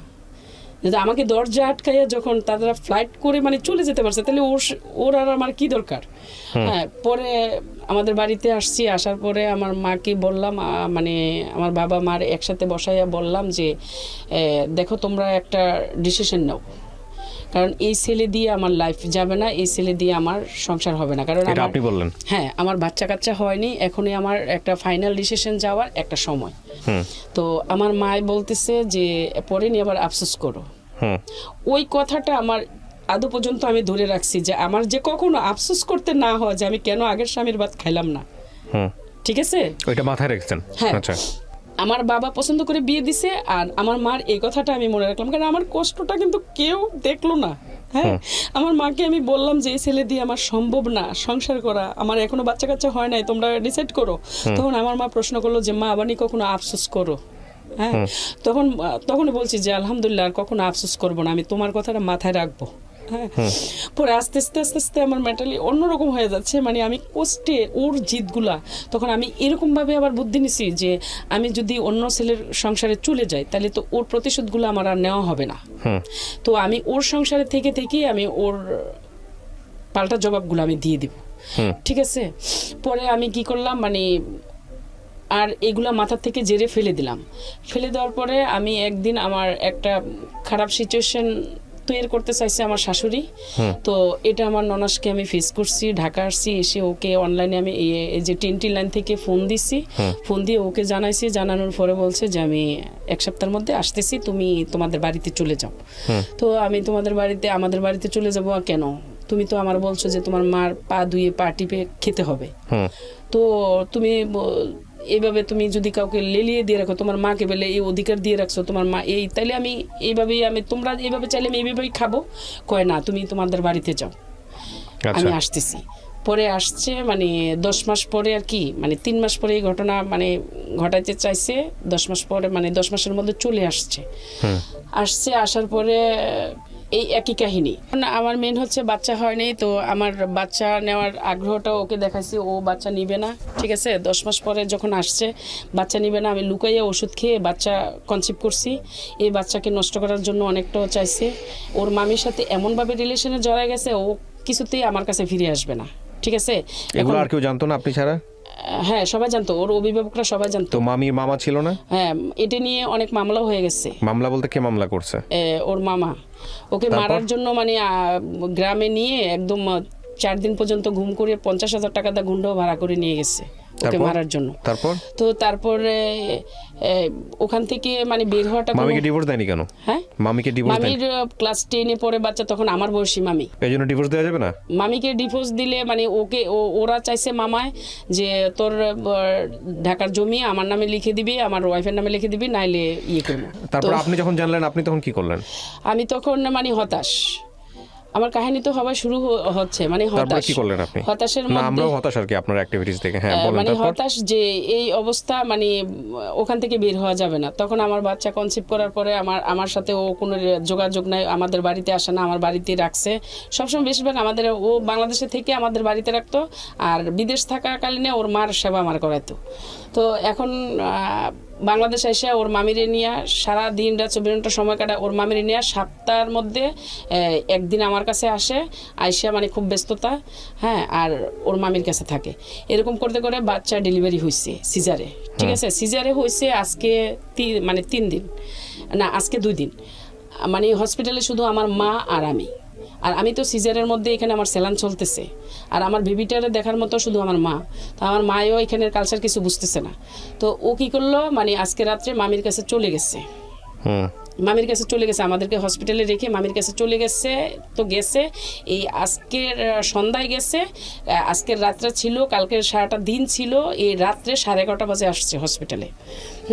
পরে আমি ওখানে সিজার অবস্থায় আমার খুব রাগ উঠে গেছে। পরে আমি এভাবে বলছি যে তোর ওখানে মানে মামির কাছে কেন গেছো, মামির কাছে কেন, মানে আমি যে একটা হসপিটালে সিজারের একটা ব্যক্তি, আমার মা এখানে কিছু কালচার বুঝতেছে না, তো এখানে কেন, এইভাবে কেন হইতেছে, আর কত কষ্ট আমি পাবো, আর কত কষ্ট আমাকে দেওয়া হবে।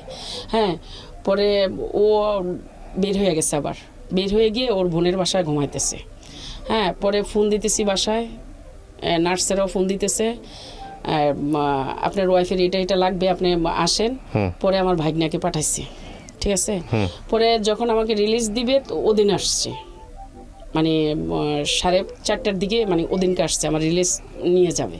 তো আসার পরে যাক বেবিটারে দিন চলে যাচ্ছে, এমন করে 7 মাস পারি দিলাম, ঠিক আছে। 7 মাস আমার বাবার কাছেই ছিল। আপনার ফার্স্ট বেবি হওয়ার পরে? হ্যাঁ, ফার্স্ট বেবি হওয়ার পরে ও কখনো মানে ওকে এক গজ কাপড় কিনে দিয়ে দেখায় নাই যে আমার বেবিটা। আপনার ফার্স্ট বেবিটা কত সালে হয়েছে? 98-তে। তো পরে যাইয়া ও কি করলো, মানে এই আজকে মানে এমন উদাসী আমার বাড়িতে মানে আসছে, আয়সা বলতেছে যে তুমি কি চলে যাবে? কয় না, আমি 3-4 দিন থাকবো। আমার যে কি খুশি, কি আনন্দ। আর আমার ভাবিও আমাদের বাড়িতে, আমার মা ঢাকা সিফাবাগে, ঠিক আছে। তো ভাবি বলতেছে আমি যখন সকালবেলা উঠে গেছি, তো ভাবি বলতেছে তোমার এখানে উঠে আসতে হবে না, তুমি যাও, রুমে যাও। আমি কেন, আমি ব্রেকফাস্ট বানাবো, মানে আমি চাই ভাবিকে কষ্ট দিব না আমার হাজব্যান্ডের জন্য, ঠিক আছে। তো আমি ব্রেকফাস্ট বানাতে আসছি, ভাবি আমাকে জোর করে পাঠা দিছে, কয় আমি কি এই 2-3 জনের ব্রেকফাস্ট আমি বানাতে পারবো না, তুমি যাও। যায়া আমি গিয়ে মানে ঘরে গেছি, দেখি ও রেডি হইতেছে। আমি তুমি কোথায় যাচ্ছ? তুমি বল যাবে না, ভাবি ব্রেকফাস্ট বানাইতেছে। কয় আমার মনে হয়েছে চলে যাব। তখন আমার মাইন্ডে পাচ্ছে কি মনে হয়েছে চলে যাবে, 3-4 দিন থাকবে। ও করছে কি প্যান্ট শার্ট পরে বের হয়ে যাইতেছে। আমি করছি কি এই অবস্থায়, আমি যে ও যেখানে যায় ওর সাথে সাথে আমি চলে যাব, ঠিক আছে। কারণ ও তো আমার সবসময় এরকম জ্বালাইতেছে, আমি চলে যাব আমার মেয়েটারে নিয়ে। আমি একদম মানে ওর পিছনে আমি পানি ভেঙে এই পর্যন্ত, পানি কোমর পর্যন্ত পানি ভেঙে আমি অন্য রাস্তা দিয়ে চলে গেছি, ঠিক আছে। চলে গিয়ে স্টেশনে যখন গেছি, ওর একটা রিক্সাতে উঠছে, আমি করছি কি ফিরতে আরেকটা রিক্সাতে উঠছি। রিক্সাতে উঠতে তখন রিক্সাওয়ালার বলতেছি ভাই ও রিক্সাটা ফলো করে করে যাবেন, ঠিক আছে। তারপরে ওই রিক্সাটা ফলো করে করে যাইয়া মানে একবার বাস স্ট্যান্ড, একবার লজঘাট, একবার বাস স্ট্যান্ড, একবার লজঘাট, এমন করে করে ওইখানেই 120 টাকা ভাড়া চলে আসছে 5 টাকার ভাড়ার মধ্যে, ঠিক আছে। মানে দূরত্ব 5 টাকার ভাড়া, তো 120 টাকা চলে আসছে। পরে করছে কি ও একটা মানে লজঘাটে একটা গাছের নিচে দাঁড়াইছে। দাঁড়ানোর পরে আমি রিক্সাতে নেমে দাঁড়াইছি, দাঁড়াই এসে ওর বাচ্চাটা আমি ওর কোলে দিছি। আমি কে ধরো, যেখানে যাবে আমারে না নিয়ে যাও, তোমার বাচ্চা নিয়ে যাও। ও করছে কি ধ্রিম দিয়া বাচ্চাটা কোলে না নিয়ে ও আমার হাত থেকে নিয়ে ধ্রিম দিয়া নিচে ফেলে দিল বাচ্চাটা। আমি দৌড়াই আমার মেয়েরে আমি কোলে নিয়ে কান্না করতেছি, ঠিক আছে, কান্না করতেছি। কান্না করে পরে ও কি করলো, মানে বাস স্ট্যান্ডে আসছে, আবার আমি বাস স্ট্যান্ডে আসছি। বাস স্ট্যান্ডে আসছে পরে ও আমি চলতি গাড়িতে মানে ও লাফ দিয়ে উঠে গেছে। আমিও করছি কি গেছি উঠতে, ও আমার লাথি দিয়ে বুকের মধ্যে বাচ্চা সহকার আমাকে সহকার একদম ফেলে দিছে। আশেপাশের লোকজন, বাসের লোকজন কি করছে? হ্যাঁ, সবাই একসাথে জড়ো হয়েছে, মানে ফেলে দিছে। ফেলে দেওয়ার পরে আমি তো একদম মানে চিত্তে শুয়ে আছি, পরে কান্না করতেছি। সবাই আসছে, কন্ট্রাক্টদার মানে বাস স্ট্যান্ডের যারা মানে ঘাট, ওরা আসছে, এসে বলছে ওকে, আমি আমার হাজব্যান্ড। হ্যাঁ, পরে বলতেছে তুমি কিছু মানে অর্ডার করো, খালি ওরে মানে এইখানেও যেতে পারে নাই বাস, আর বাস যেখানে যাক ওরে আমরা ধরে নিয়ে আসবো। তারপর আমি এটা আমাদের হাজব্যান্ড ওয়াইফের বিষয়। কিন্তু আমি করে আমার ভাই তো মেজর, ওনার ব্যাগ টানার জন্য মানে আর্মির থেকে লোক দেওয়া হয়েছে, ঠিক আছে। আমি গেছি একটা কাজ খুঁজতে, তো এখন আমি এতটা কিছু চিনি না আমাদের সদরের মধ্যে, ঠিক আছে। তো আমি করছি কি, আমার রিলেটিভের মানে সম্পর্কে মানে কাকার তো যেটা তো বোন হয়, ওদের বাড়িতে গেছি, ওরা আমাকে তেমন একটা চিনে না। তো আমি যে স্কুলে পড়াশোনা করছি, তো ওই আফুর মেয়েরা ওই স্কুলে পড়াশোনা করছে, ওই খাতিলে আমার দেখে ফেলছে, ঠিক আছে, আফুর মেয়ে। তো আমি বলতেছি আপনাদের বাসায় কি কাজ আছে? কয় না, আমাদের তো কাজের লোক নাই। আমি আপনাদের যদি কাজের লোক থাকে তাহলে আমাকে শুধু ভাত দিলেই হবে, আমার বাচ্চাটারে মানে খাবার দিলেই হবে, আমারে দিতে হবে না, আমি অনেক পরিশ্রম করব। হ্যাঁ, আপনাদের এখানে মানে আমার রিলেটিভ কিন্তু তারা, যে আপনাদের এখানে আমার খালি একটু ঠাই দিবেন, আমি না খেয়েও কাজ করব, আমার বাচ্চাটারে শুধু খাবার দিলে হবে, ঠিক আছে। এরকম করে করে পরে ওরা বললো কি, কয় না মানে আমাদের এখানে কোনো কাজের লোক নাই, অন্য জায়গায় চলে যাও। এমন করে 8-10টা বাড়িতে আমি কাজ খুঁজলাম, ঠিক আছে। কাজ খুঁজে কোথাও কেউ কাজের লোক রাখে না। আর তখন আমি ইয়াং একটা মেয়ে। আপনি কাজের লোক খুঁজতেছিলেন কেন? আপনার বাড়িতে কি টাকার অভাব আছে? আপনাকে না না, আমি আর বাড়িতে যাবই না। কেন যাবেন না? আর ফিরে যাব না বাড়িতে। মানে আমার হাজবেন্ডের যদি আমাকে এরকম করে, হাজবেন্ডের সাথে না যাবো, আপনি আপনার নিজের বাবার বাড়িতে যাচ্ছিলেন না কেন? না, চাইছি না, আর যাবো না, মানে আর ইচ্ছে কেন যে করতেছে না। কেন করতেছে না? মানে ওর যেহেতু ও আমার ত্যাগ দিতেছে, তাহলে আমি সবই ত্যাগ দিয়ে মানে আমার মেয়েটার নিয়ে আমি শুধু একা বাঁচবো, এরকম আমার কত সালের গল্প এটা? এটা মানে 98 লাস্টে। বাবা বেঁচে ছিল তখন? হ্যাঁ, বাবা বেঁচে ছিল। তো তখন আমি করছি কি, আমার আর সবার বাড়িতে খুঁজে খুঁজে আর কি করব, মানে একদম বিকেল হয়ে আসছে। পরে আমার খালাতো ভাইয়ের দোকানে গেছি, খালাতো ভাইয়ের দোকানে গেছি মতন আমার খালাতো ভাই আমার গেটার শট দেখি একদম মানে চিৎকার দিয়ে উঠছে। আপনার ভাই তখন আর্মিতে? হ্যাঁ, মানে তখনও আর্মিতে রিটায়ার্ড হয়েছে, আজকে 3 বছর 4-5 বছর। আপনার ভাই জানতো তখন এগুলো হচ্ছে আপনার সঙ্গে? না। তো পরে কি করছে, মানে আমার খালাতো ভাই দেখে হাউমাউ করে কান্না করে পরে হোটেল থেকে মানে ভাত নিয়ে আসছে, আইনা বলতেছে বোন আগে তুমি খাও। আমি কই না ভাই, আমার খাবার দাবার চলে না, আমি কান্না করতেছি আর এই কথাগুলো বলছি। বলার পরে আমার খালাতো ভাই শুনে পরে আমার খাবার দিয়ে আমার মেয়েরে মানে খাবার টাবার আইনা দিয়ে। আচ্ছা, আমি আপনাকে প্রথম যে প্রশ্নটা করতে চাই এতক্ষণ শুনে, কারণ আমার নিজের অস্থির লাগতেছে এই গল্পটা শুনতে। হ্যাঁ, কেন লাগতেছে আমি বলি। কারণ আপনি তো মানুষকে বলার জন্য আসছেন, নিজেকে হালকা করার জন্য আসছেন। একটা মানুষ জেনে শুনে, ধরেন আপনাকে নখে যদি আমি আলপিন দিয়ে গুঁতা দিই, আপনি কি করবেন? নখটা সরাই নেবেন না? খুব যদি ভালো মানুষ হন, বিনয়ী মানুষ হন, নখটা সরাই নেবেন, কিছু বলতে পারতেছেন না। হ্যাঁ, সিচুয়েশন আমি যেটা বলতেছি মুখে অ্যান্সার দিন, কারণ লোকজন না হলে বুঝবে না, অডিও তো। আচ্ছা, আর যদি কষ্ট পান মুখ দিয়ে সাউন্ড করবেন। তারপর আলপিনটা কেন ফুটাইলাম এটা তো আপনি জিজ্ঞেস করবেন। আমি কি বোঝাতে পারছি আপনাকে কথাগুলো? জি। অথবা এরকম হতে পারে যে আলপিনটা যে ফুটেছে সে অন্যায় হয়ে ফুটেছে, তাকে আপনি আলপিনটা নিয়ে আলপিনটা ফুটাই দিবেন, অথবা আপনি তাকে ধরবেন তুমি কেন, অথবা বুঝাবেন, কিছু একটা করবেন। তো এটাই তো মানুষের স্বাভাবিক আচরণ। যদি আপনি সেটা না করে আপনাকে একটা গুতা দিচ্ছে, আপনি একটু পরে নখটা আরেকবার দিচ্ছেন, সেও আরেকবার গুতা দিচ্ছে, আপনি নখটা আগা দিচ্ছেন 10 টাকার। শুনেন, আমি এই 10 টাকা আপনাকে এটা অ্যানসার করেন আগে 10 টাকা। 10 টাকা আমারই। আপনি আমার কাছে গল্পটা বলতে আসছেন, আপনি যদি আমাকে যদি অ্যাকসেপ্ট না করেন, আমার কথাগুলো যদি অ্যাকসেপ্ট না করেন, তাহলে কিন্তু এটা এরকম হলো যে আমার বলতে আসছে আমি বলে চলে গেলাম, মানে ওয়াশরুমে গেছি, ঠিক আছে, ওয়াশরুমের কোন ডেকোরাম মানলাম না, নিজেকে হালকা করে চলে আসলাম, আবার যা খাবো ওই পেট খারাপ ঠিকই হবে, বিষয়টা এরকম হয়ে গেল। আপনি আগে জিনিসটা নেন, কারণ আপনার এই গল্প লক্ষ লক্ষ অ্যাকশন শুরু হয়েছিল, আমি জানি তো, চলে গেছে অ্যাকশন। আমি বলি হ্যাঁ, কতক্ষণ পর্যন্ত গেছে অ্যাকশন? একদম থানা পর্যন্ত চলে গেছে। সৌদি আরবে কখনো? হ্যাঁ, মানে জিডি করা হয়েছে ওর জন্য, 4টা জিডি করা হয়েছে। জিডি করছেন কিন্তু মামলা করেন নাই, মামলা থেকে যায়ও নাই। না, মামলা ওই যে সবাই এটাই বলছে, যেমন আমাকে শুধু আপনি শুনেন, থানার তারা বলছে যে আপনি মামলা করলে ও বের হয়ে যাবে। থানা কোর্ট কি বলতেছে সেটা পরের হিসাব। আপনার নিজের জায়গাটা থেকে তো কিছু করার ছিল। আপনার সংসার কত বছরের? 28 বছর। 28 বছর। আপনি স্টিল তার সঙ্গে আছেন না? হ্যাঁ। কেন আছেন?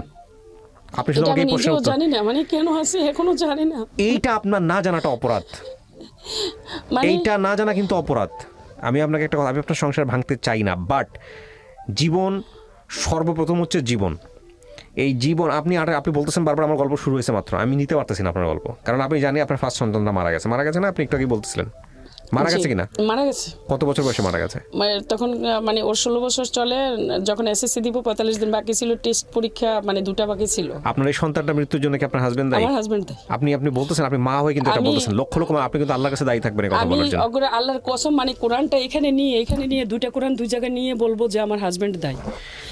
তাহলে এই রকম একটা মানুষকে আপনি 28 বছর ধরে প্রশ্রয় দিচ্ছেন, আপনার গল্প আর 1 মিনিটও শুনতে ইচ্ছা করতেছে না আমার। আপনি বিলিভ মি, আপনি কখনো মানসিক ডাক্তারের কাছে গেছেন? এখন যেতে হবে। 28 বছর আপনি জানেন কষ্টগুলো আসলে সত্যি কেউ বিশ্বাস করে না। না, বিশ্বাস করার প্রশ্ন ওঠে না। একটা মানুষ যদি, এটা এক ধরনের মানসিক রোগ। আপনি নিজের নামটা এখানে গোপন করছেন, আমি আপনাকে বলেছি নিজের নামটা গোপন করতে, ঠিক বলি নাই? বলেন। আপনারা গল্প আর কি আছে যখন আপনি বলেন যে 16 বছরের একটা সন্তান মারা গেছে আমার হাজবেন্ডের কারণে, এর চেয়ে পৃথিবীতে আর কোনো জঘন্যতম ঘটনা থাকতে পারে না যদি কথাটা সত্য হয়ে থাকে। আপনার এই স্টেটমেন্ট তার জীবনটাকে শেষ করে দেওয়ার জন্য এনাফ। হ্যাঁ, আমি আপনাকে কথা বলতেছি, আপনার সমস্ত কিছু গোপন করে আমরা এখানে প্রচার করতেছি। কিন্তু আমার প্রশ্ন হচ্ছে যে আপনার বাবা তো ভিক্ষুক ছিলেন না, ছিলেন না, আপনার বড় ভাই একজন আর্মি অফিসার। হ্যাঁ, আপনাদের তো একজন মানুষকে খেয়ে পরে বাঁচানোর মতো একটা অবস্থা বাবার বাসায় আছে কিনা না এটা বলেন। হ্যাঁ, মানে যথেষ্ট ছিল। আপনার মা বলছে যে একটা সংসার ছেড়ে আরেকটা সংসারে যাও না, আপনি যাইতেন না, আপনি ছেড়ে যেতেন, এটা ছেড়ে দিয়ে আপনি একা একা থাকতেন। আল্লাহ তো না করে নাই, ধর্ম তো না করে নাই, সমাজ তো না করে নাই। ওই সমাজের জন্যই যায়নি। কি আপনি সমাজে কি দেখাইছেন? সমাজ আপনার কিছু দিছে? কোন সমাজের জন্য? এটাই আমার বাচ্চা বলছে, সেজন্যই গল্প বলতে আসছি না, এটা আমারও আগ্রহ ছিল কি না। সমাজ দিছে আপনার বাচ্চা? আপনি যখন গল্পটা বলতে আসেন, আপনার বাচ্চা আর শুনেন, আপনার মেয়ে আর আপনার ছেলেটা বাইরে বসে আছে, আপনি গল্প বসে আসেন, আমি আলাদা করে তাদের সঙ্গে বসেছি, বসে আমি তার কাছ থেকে 5 মিনিট শুনলাম যে আপনি যেগুলো বলতে আসতেন একতরফা কমপ্লেন, আমি এটা আদৌ প্রচার করবো কিনা। আমরা একতরফা কমপ্লেন প্রচার করতে পারি বিকজ আমরা আসলে কখনো আইডেন্টিটি হাইড ফ্ল্যাশ করি না। আমি শুধু একটা কথা আপনাকে বলি, আপনার হাজব্যান্ড আপনি যা বলেছেন এখানে সব যদি সত্য হয়, সব, আমি যদি কথাটা বলতে চাই কারণ এই ব্যক্তিটাকে আমরা সামনাসামনি আনি নাই, আপনি সবচেয়ে বড় অপরাধী আমার চোখে। কেন অপরাধী জানেন? সন্তানকে মারা গেছে সেটার জন্য আপনি বলতেছেন আপনি কোরআন শরীফ শপথ, যদি কোরআন শরীফে শপথ করাটা অন্যায়, এটা একটা বড় ধরনের গুনাহের কাজ, শপথ শুধুমাত্র আল্লাহর নামে করতে হয়। সেখানে আপনি এরকম একটা শপথ করার পরে আপনি যদি বলতেছেন যে পুরো দুনিয়া সাক্ষী মাথার উপরে যে আমার সন্তানের মৃত্যুর জন্য সে দায়ী, আপনি এই মানুষটার সাথে সংসার করেন কিভাবে? 1 সেকেন্ডের জন্য তো মন থেকে ওই মানুষের পাশে দাঁড়াতে ইচ্ছা করে না। আমার শোনেন, দুর্বলতা আমার এই জায়গায় যে আমার বাচ্চার জন্য আমি সংসার করে গেছি, শুধু বড় সন্তানটার জন্য আমি সংসার করে গেছি, ওটাকে আমি ধরে রাখতে পারিনি। তারপরে ইভা আপনার বড় সন্তান যখন মারা যায় তখন আপনার ছোট দুটো সন্তান হয়েছে। হ্যাঁ, আপনার এই 2 সন্তানকে সেভ করার জন্যই তো আমি যদি আপনার কথা না শেষ করি, আপনার এই 2 সন্তানকে সেভ করার জন্যও তো আপনার ওর কাছ থেকে সরে আসা উচিত ছিল, না তো এই দুটোকেও মেরে ফেলবে যদি আপনার কথা আমি বিশ্বাস না করি। মেরে ফেলতেছে আমার ছেলে, তো এই জন্য গল্প আমার ছেলেও বলতে আসছে। না, আপনার ছেলে, ছোট ছেলে ওখানে বসেছিল, আমি যে আপনার বড় মেয়েটাকে জিজ্ঞেস করেছি আমি যে কি সত্যি তুমি ও ক্লাস 10-এ পড়ে, তোমার মা যা বলবে এগুলো সত্যি? হ্যাঁ। তারপর ওকে দেখিয়ে বলেছে যে আপনি ওকে জিজ্ঞেস করে দেখেন, কালকে ওর গায়ে হাত তুলেছে। তা আমার কথা হচ্ছে যে মানসিকভাবে অপ্রকৃতস্থ, বাংলাদেশের নারী অধিকার একটা আইন আছে, আপনি জানেন নারী শিশু নির্যাতন একটা আইন আছে। আমি গেছি, ওখানেও গেছি, ওরাও ওকে হুমকিছে, মানে আসলে ওকে কেন কেউ কিছু করতে পারে না, আমি সেটাই আপনার কাছে শেয়ার করতে আসছি। ওকে কেন কেউ কিছু করতে পারে না? আমি তো পারি নাই, মানে আমি তো দুর্বল জায়গা পারি না, আমি সন্তানের জন্য, কিন্তু আইনেও কেন ওকে কিছু করে না? আইনে কে বলেছে আপনি শক্ত হন, আইন শক্ত হবে? আইনে কে বলছে পারে না? আইনে আপনি উইক, আপনি 28 বছর ধরে নিজের উইকনেস দেখাইছেন, ওকে দুর্বলতা দেখাইছেন, এবং ও বুঝে গেছে যে একে আমি যাই কিছু করি না কেন আমাকে ছেড়ে কোনোদিন যাবে না। ও আপনাকে টেকেন ফর গ্রান্টেড নিয়ে নিছে, সারা জীবনের জন্য গ্রান্টেড।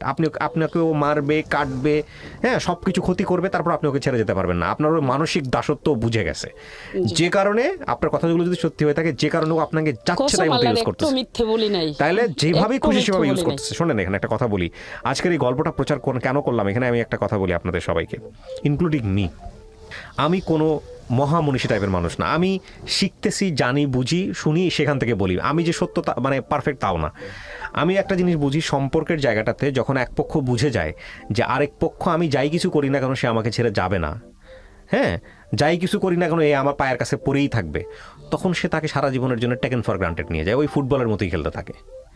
এবং একটা মানুষ যখন সব কিছু অন্যায়ভাবে আচরণ করে নিতে হাসিল করে, যেমন ধরেন আপনাকে সে বলতেছে পানের বাটাটা আগায় দাও, আমি খুব সহজ করে একটা উদাহরণ দিচ্ছি, যদি সে পান খায়, আপনি পানের বাটাটা সুন্দর করে বললো, আপনি আগায় দিলেন না, তারপর যদি 2টা গালি দিয়া বলে, আপনি যদি তখন এই কাজটা করেন, ও সারা জীবন আপনাকে গালি দিতে থাকবে ওর কাজ হাসিলের জন্য, সারা জীবন গায়ে হাত তুলতে থাকবে।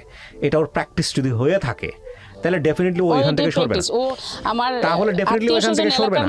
এখন কথা হচ্ছে যে আপনি যদি ওকে এভাবে রিসিভ করতে থাকেন একের পর এক, তাহলে এটা ওর সমস্যা না, আমি রিসিভ করি, না এটা ওর সমস্যা, তাহলে এটা ওর সমস্যা, এটা আপনার সমস্যা। কিন্তু ও যে আমার মেয়ে মারা যাওয়ার পরে ও 9 মাস পালাই গেছে, এমন বহুবার, আমার না হলে 20 থেকে 30 বার আমার ফেলে দিয়ে চলে গেছে, পরে আবার আমি গেট খুলে দিছি, ও রুমে আসছে। অন্যায় করছেন এটাই। আপনি যেটা বললেন, শোনেন, আপনি যেটা সমাজ বলবে, সমাজকে না, সমাজটা এমনি চেঞ্জ হয় না, সমাজকে আমরা চেঞ্জ করি। আপনি তো পুরা দুনিয়াটা নিজের মতো চাইতে পারেন না, পারেন? আপনি সমাজের কথা বাদ দেন, আপনি তো ধর্ম মানেন, রাইট? আপনি ধর্ম তো মানেন, ধর্ম তো আপনাকে একদম 100% রাইট দিয়েছে এরকম মানুষকে ছেড়ে দেওয়ার জন্য, 100% রাইট দিয়েছে। আপনি যেটা বললেন সেটা যদি সত্য হয়ে থাকে, আপনাকে আপনি তার সঙ্গে থাকতে পারছেন, কোনো রিজন দেখাতে হবে না, আপনি পরের দিনে ছেড়ে দিতে পারেন। একটা ছেলেকেও যেভাবে অধিকার দিয়েছে, একটা মেয়েকেও সেভাবে অধিকার দিয়েছে, যদিও আল্লাহর কাছে সবচাইতে মানে অপছন্দের কাজের মধ্যে একটা। ওর মিথ্যে কথা অনেক বলে, বুঝছেন, এই আপনি ওর মিথ্যা মধ্যে কোনো ল্যাঙ্গুয়েজের কমপ্লেন জন্য করেন না, ওকে পারি আপনি না। শোনেন আপনি ওর এগেইনস্ট আর কোনো কমপ্লেন করেন না, কারণ আপনি যেগুলো বলতেছেন এতে ওর গুনাহ হালকা হচ্ছে। আমি শুধু আপনাকে একটা কথা বলি, সেটা হলো যে আপনি সমাজ কি বলবে এইটা মুখের দিকে তাকায় আপনি আপনার সন্তানটাকে মেরে ফেললেন, আপনিও তো দায়ী এটার জন্য।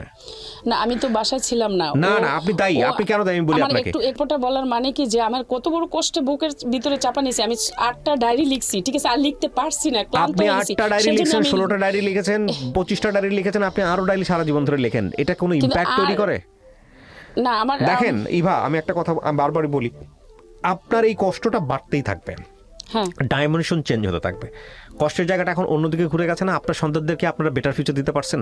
না, মানসিকভাবে সমস্যায় পড়তেছে না এই আমার বাচ্চাগুলো? বাচ্চাদেরকে তো দেখে না, আমি জানেন না, ওর দেখে না জন্য বাদ দিলাম, এগুলো তো মানসিকভাবে, এ তো বাবার প্রতি রেসপেক্ট নাই। হ্যাঁ, দুজনের একজনও থাকবে না। আপনি সাথে করে আজকে গল্পটা নিয়ে আসতে বলতে আসছেন, বাবা তো না পারতেছে সন্তানের কাছে যাইতে, না পারতেছে আপনাকে হ্যাপি করতে, এরা পাচ্ছে না পাচ্ছে বাবাকে না পাচ্ছে। একটা ছোট বাচ্চার মনে কি পরিমাণ মানসিক প্রেশার পড়ে যখন বাপ মায়ের সম্পর্ক খারাপ থাকে, এইটা যারা পরিবারে বড় হয়েছে তারা সবাই জানে। একটু মনোমালিন্য হলে মনে হয় যে পুরো দুনিয়াটা অন্ধকার হয়ে গেছে। সেখানে বছরের পর বছর, মাসের পর মাস আপনার বাচ্চারা এরকম দেখতেছে, আপনারা কি মনে করতেছেন যে ও একটা সুন্দরভাবে বড় হচ্ছে? ডেফিনেটলি বড় হচ্ছে না। তাইলে আপনি যদি বাচ্চাকে বেটার ফিউচার দিতে নাই পারেন, তাইলে আপনি বুঝলাম আপনি তাহলে আপনারা কি করতেছেন? আপনি দেখেন, আপনি যদি বাচ্চার কথাই মনে করেন তাহলে তো ওর কাছ থেকে সরে আসা উচিত। না, এখন সরে যাব, ও তো মানে কিছু কালচার অন্যরকম, মানে এগুলো বললেও তো আপনাদের এখানে বিশ্বাস হবে না। কি কালচার মানে অন্যরকম? ও কিন্তু কিছু কুফরি কাজ জানে। না না না না না না না, শুনুন শুনুন শুনুন শুনুন, লেট মি এক্সকিউজ দেন না। কুফরি কাজ জানে, ঠিক আছে, আপনি আপনি বাদ দেন এগুলা। আপনি কুফরি কাজ জানেন, কুফরি থেকে কাটানোর জন্য তো আপনি যদি ধর্মের লাইনে যান সেটার জন্য তো হাজার রকমের দোয়া আছে, আপনি সেটা করছেন না, আমি ওর সবসময় তাহাজ্জুদ নামাজ পড়ে দোয়া করি আমি বেঁচে আছি। তাহলে আপনি এটাই। তো আপনি আল্লাহর কাছে দোয়া করেন যে আল্লাহ আমাকে একটা বেটার ফিউচার দাও, ব্যাস, দ্যাটস অল। আর তো কোনো কিছু বলারই থাকে না। কিন্তু আপনি যদি এগুলাকে এক্সকিউজ দেখান, আমার কথা হচ্ছে যে একটা মানুষ আমাকে ওই আগুনের মধ্যে, ওই পানির মধ্যে তুলে দিয়ে সিদ্ধ করতেছে, নিচে থেকে আগুন লাগাই দিছে, আমার শক্তি আছে জাম্প করে বের হয়ে যাওয়ার, আমি শক্তি দেখাচ্ছি না, বের হয়ে গেলে আমি কোথায় যাব, কি করবো না করবো এটাই সেটা তো আমার হতাশ। এটা আমি আপনি বাচ্চা কাচ্চা আগুনের নিয়ে মধ্যে সিদ্ধ কোথায় হবেন যাব, তো কি কি হবেন? করব, মানে এটা হতাশ। কারণ যার যার ফিউচার, যার যার ফ্যামিলি তাড়াতাড়ি মেনটেন করতে চায়। শুনেন, আপনার উপরে যেমন আপনার গল্পটাই আপনি আমার নিতে চান না, আপনার বিরক্ত লাগছে, আর আমি যদি 3টা বাচ্চা নিয়ে কার উপরে যাব, মানে আমি এরকম একটা হতাশের মধ্যে 3টা ছিলাম। বাচ্চা নিয়ে আপনি মানে এরকম, হতাশের আপনি মধ্যে দেখেন ছিলাম। অপরাধগুলো কত হয়।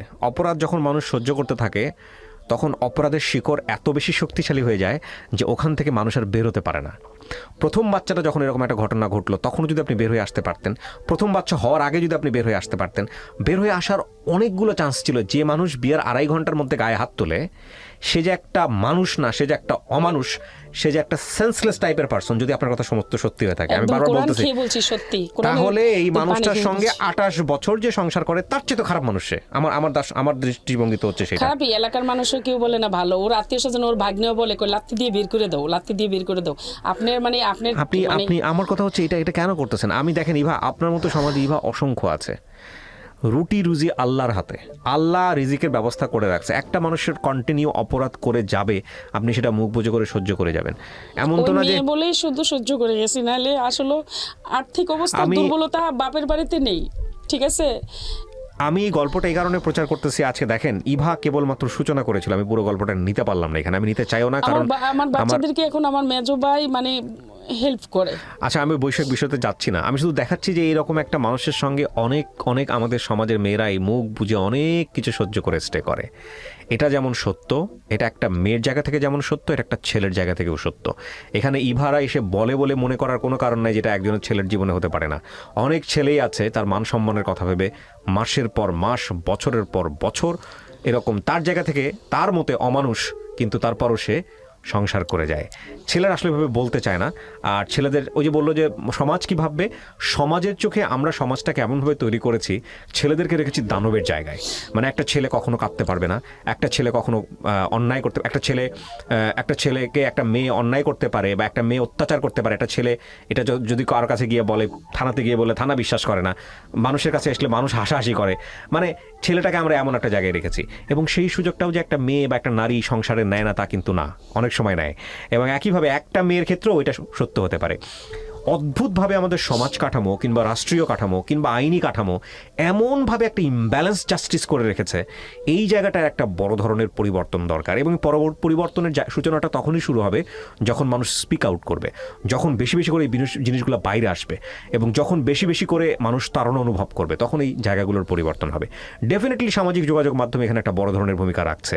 এখানে আমরা দেখি যে কিছুদিন আগে, আমি নাম মেনশন করছি না, একজন ক্রিকেটার, তিনি যাকে বিয়ে করলেন তিনি আরেকজনের বিবাহিত বউ ছিলেন। আমি জানি না ইন্টারনাল কেস কি, বাট এগুলো আমাদের সমাজে এখন স্পিক আউট হচ্ছে। শুধু এটা না, আরও অনেক বিষয় আছে যেগুলো হয়তো একটা ছেলে মুখ ফুটে বলেন না, বা বললেও আমরা এভাবে বিশ্বাস করতে চাই না। কারণ আমরা ধরে নেই আমরা নারীদেরকে এমন একটা জায়গায় রেখেছি, নারী শব্দের শাব্দিক অর্থ রেখেছি অবলা, যারা কিছু করতে জানেন না। এটাও যেমন সত্য নয়, ঠিক একইভাবে একটা ছেলে যে একটা নারীর ওপরে চরমভাবে অত্যাচার করেন না, সেটাও তেমন সত্য নয়। কিন্তু এই অপরাধগুলো মুখ বন্ধ করে সুযোগ থাকার পরেও বছরের পর বছর, 1 বছর না, 2 বছর না, 3 বছর না, 28 বছর ধরে মেনে নেওয়াটা এক ধরনের অপরাধ। নিঃসন্দেহে এটা একটা অপরাধ, ভয়ঙ্কর রকমের অপরাধ। এবং এই অপরাধটা শুধু নিজের প্রতি না, এই অপরাধটা সন্তানদের প্রতিও। কারণ যদি দুইজন মানুষের একসাথে থাকাটা যদি সন্তানের জন্যই হয়ে থাকে, তাহলে ওই সন্তানের বেটার ফিউচার যদি আপনি নিশ্চিত করতে না পারেন, ডেফিনেটলি এটা আপনি অন্যায় করছেন। এবং সুযোগ যদি থাকে ওখান থেকে বের হয়ে আসার, অবশ্যই বের হয়ে আসা উচিত। হ্যাঁ, খারাপ ব্যবহার করতেছে, পরক্ষণে এসে আদর করে দিচ্ছে, পরক্ষণে এসে একটু ভালো কথা বলতেছে, মুহূর্তের মধ্যে সমস্ত কিছু ভুলে যাচ্ছে না, আবার নতুন করে এগুলোর জন্ম হচ্ছে। এটা 1 বার 2 বার 3 বার হতে পারে সুযোগ, 28 বছর ধরে এটা হতে পারে না। তবে এটা ঠিক যে ইভার 28 বছরকে আমরা জাজমেন্টে নিব না। এমন অনেক নারী আমাদের সমাজে আছেন, এমন অনেক পুরুষ আমাদের সমাজে আছেন, সারাটা জীবনই মুখ বন্ধ করে এইসব সহ্য করেন, এবং জীবন দশায় কখনোই কাউকে বলেন না, পুরো জীবনটাই শেষ করে দেন। আমার মনে হয় যে এই জায়গাগুলো থেকে আমাদের বের হয়ে আসা উচিত। অনেকেই বলেন যে ডিভোর্সের রেট বেড়ে যাচ্ছে। ডিভোর্সের রেট বেড়ে যাচ্ছে তার অন্যতম কারণ, এক পক্ষ বলেন যে এটা একটা ভালো দিক, কারণ মানুষ অত্যাচার সহ্য করছে না, মানুষ মানে বেঁচে থাকার জন্য মানুষ এখন সম্পর্ক ছিন্ন করে নিজেকে আবিষ্কার করার চেষ্টা করছে। আরেক পক্ষ মনে করেন যে মানুষের মধ্যে সহিষ্ণুতা কমে যাচ্ছে এবং সেই জায়গা থেকে ডিভোর্সের রেট বেড়ে যাচ্ছে, এটা খুবই আশঙ্কাজনক। তবে যেটাই হোক না কেন, আমি আসলে কোনো পক্ষের হয়ে কথা বলতে চাই না, আমি শুধু এটাই বলতে চাই যে আপনি যদি ধর্মীয়ভাবেও চিন্তা করেন, তাহলে ধর্মও আমাদের এটা সমর্থন করে না যে বছরের পর বছর আপনি একটা অপরপক্ষ থেকে, সেটা হাজব্যান্ডও হতে পারে বা ওয়াইফের পক্ষ থেকে, অত্যাচার সহ্য করে মুখ বন্ধ করে স্বামীর সেবা করে যাবেন বা স্ত্রীর সেবা করে যাবেন। এটা ধর্মও আপনাকে বলে নাই। ধর্ম বলেছে যে হ্যাঁ, তালাক দেওয়া একটা ঘৃণিত কাজ, আল্লাহর সবচেয়ে অপছন্দের কাজ, মানে হালাল স্তরের সবচাইতে নিম্ন স্তর হচ্ছে এই তালাক। এবং এইটার জন্য যায়নি, এটার জন্য আপনি জান নাই, সেটা ঠিক আছে, কিন্তু আপনি কয়েকজন মুফতির কাছে গেছেন, আপনি কোন আলেমের কাছে গেছেন, গিয়ে পরামর্শ করেছেন? আপনি শুধু হ্যাঁ না বলেন না। আচ্ছা, তাহলে আমার মনে হয় পরামর্শ করেন, আপনার এখনো সুযোগ আছে। হ্যাঁ, যে আমার স্বামী এরকম অত্যাচার করে, এইভাবে করে। আমাকে অনেকেই বলছে, আমার ওর রিলেটিভরা, ওর বোনের জামাই, ওর বোনেরও বলছে যে তুমি ওকে ডিভোর্স দিয়ে দাও। হ্যাঁ, তো আমার মনে হয় যে দেখেন, আপনি যদি ধর্মের কারণেও যদি যেয়ে থাকেন, তাহলে ধর্মীয় যারা ভালোভাবে জানেন তাদেরকে জানেন।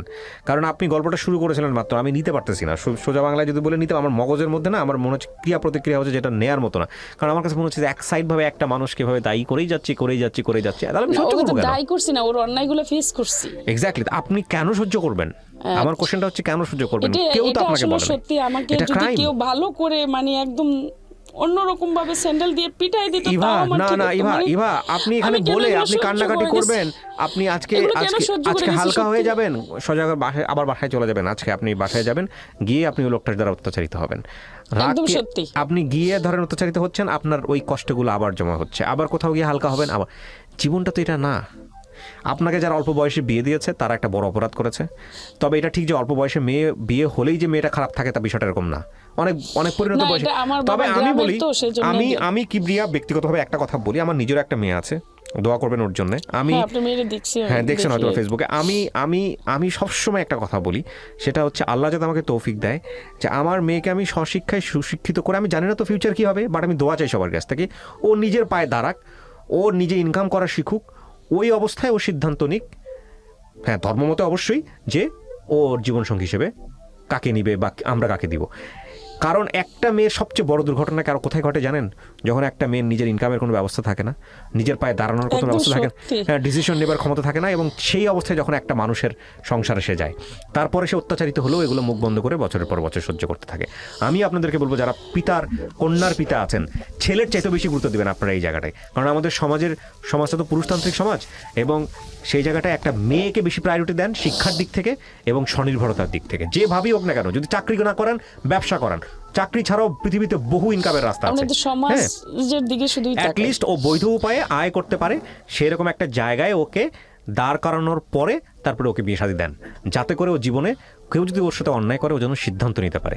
আমাদের এটা একটা সবচেয়ে বড় মানে মানে ভুলের জায়গাটা বাবা মায়ের জায়গা থেকে। মেয়ে একটু বড় হয়ে গেছে, দুইটা ছেলে টিস করতেছে, কার সাথে না কার সাথে ভেগে যাবে, ক্লাস 8-9 পরে এইটা হচ্ছে কোন দিন কার সাথে জানা চলে যায়, ওর তাড়াতাড়ি বিয়ে দিয়ে দাও। এবং বিয়ে দেওয়ার পরে যে জীবনটা শুরু হয় এটা হচ্ছে মানে আগে ছিল প্রবলেম বাইরে, এখন তখন প্রবলেমটা ঘরের মধ্যে ডেকে নিয়ে আসে।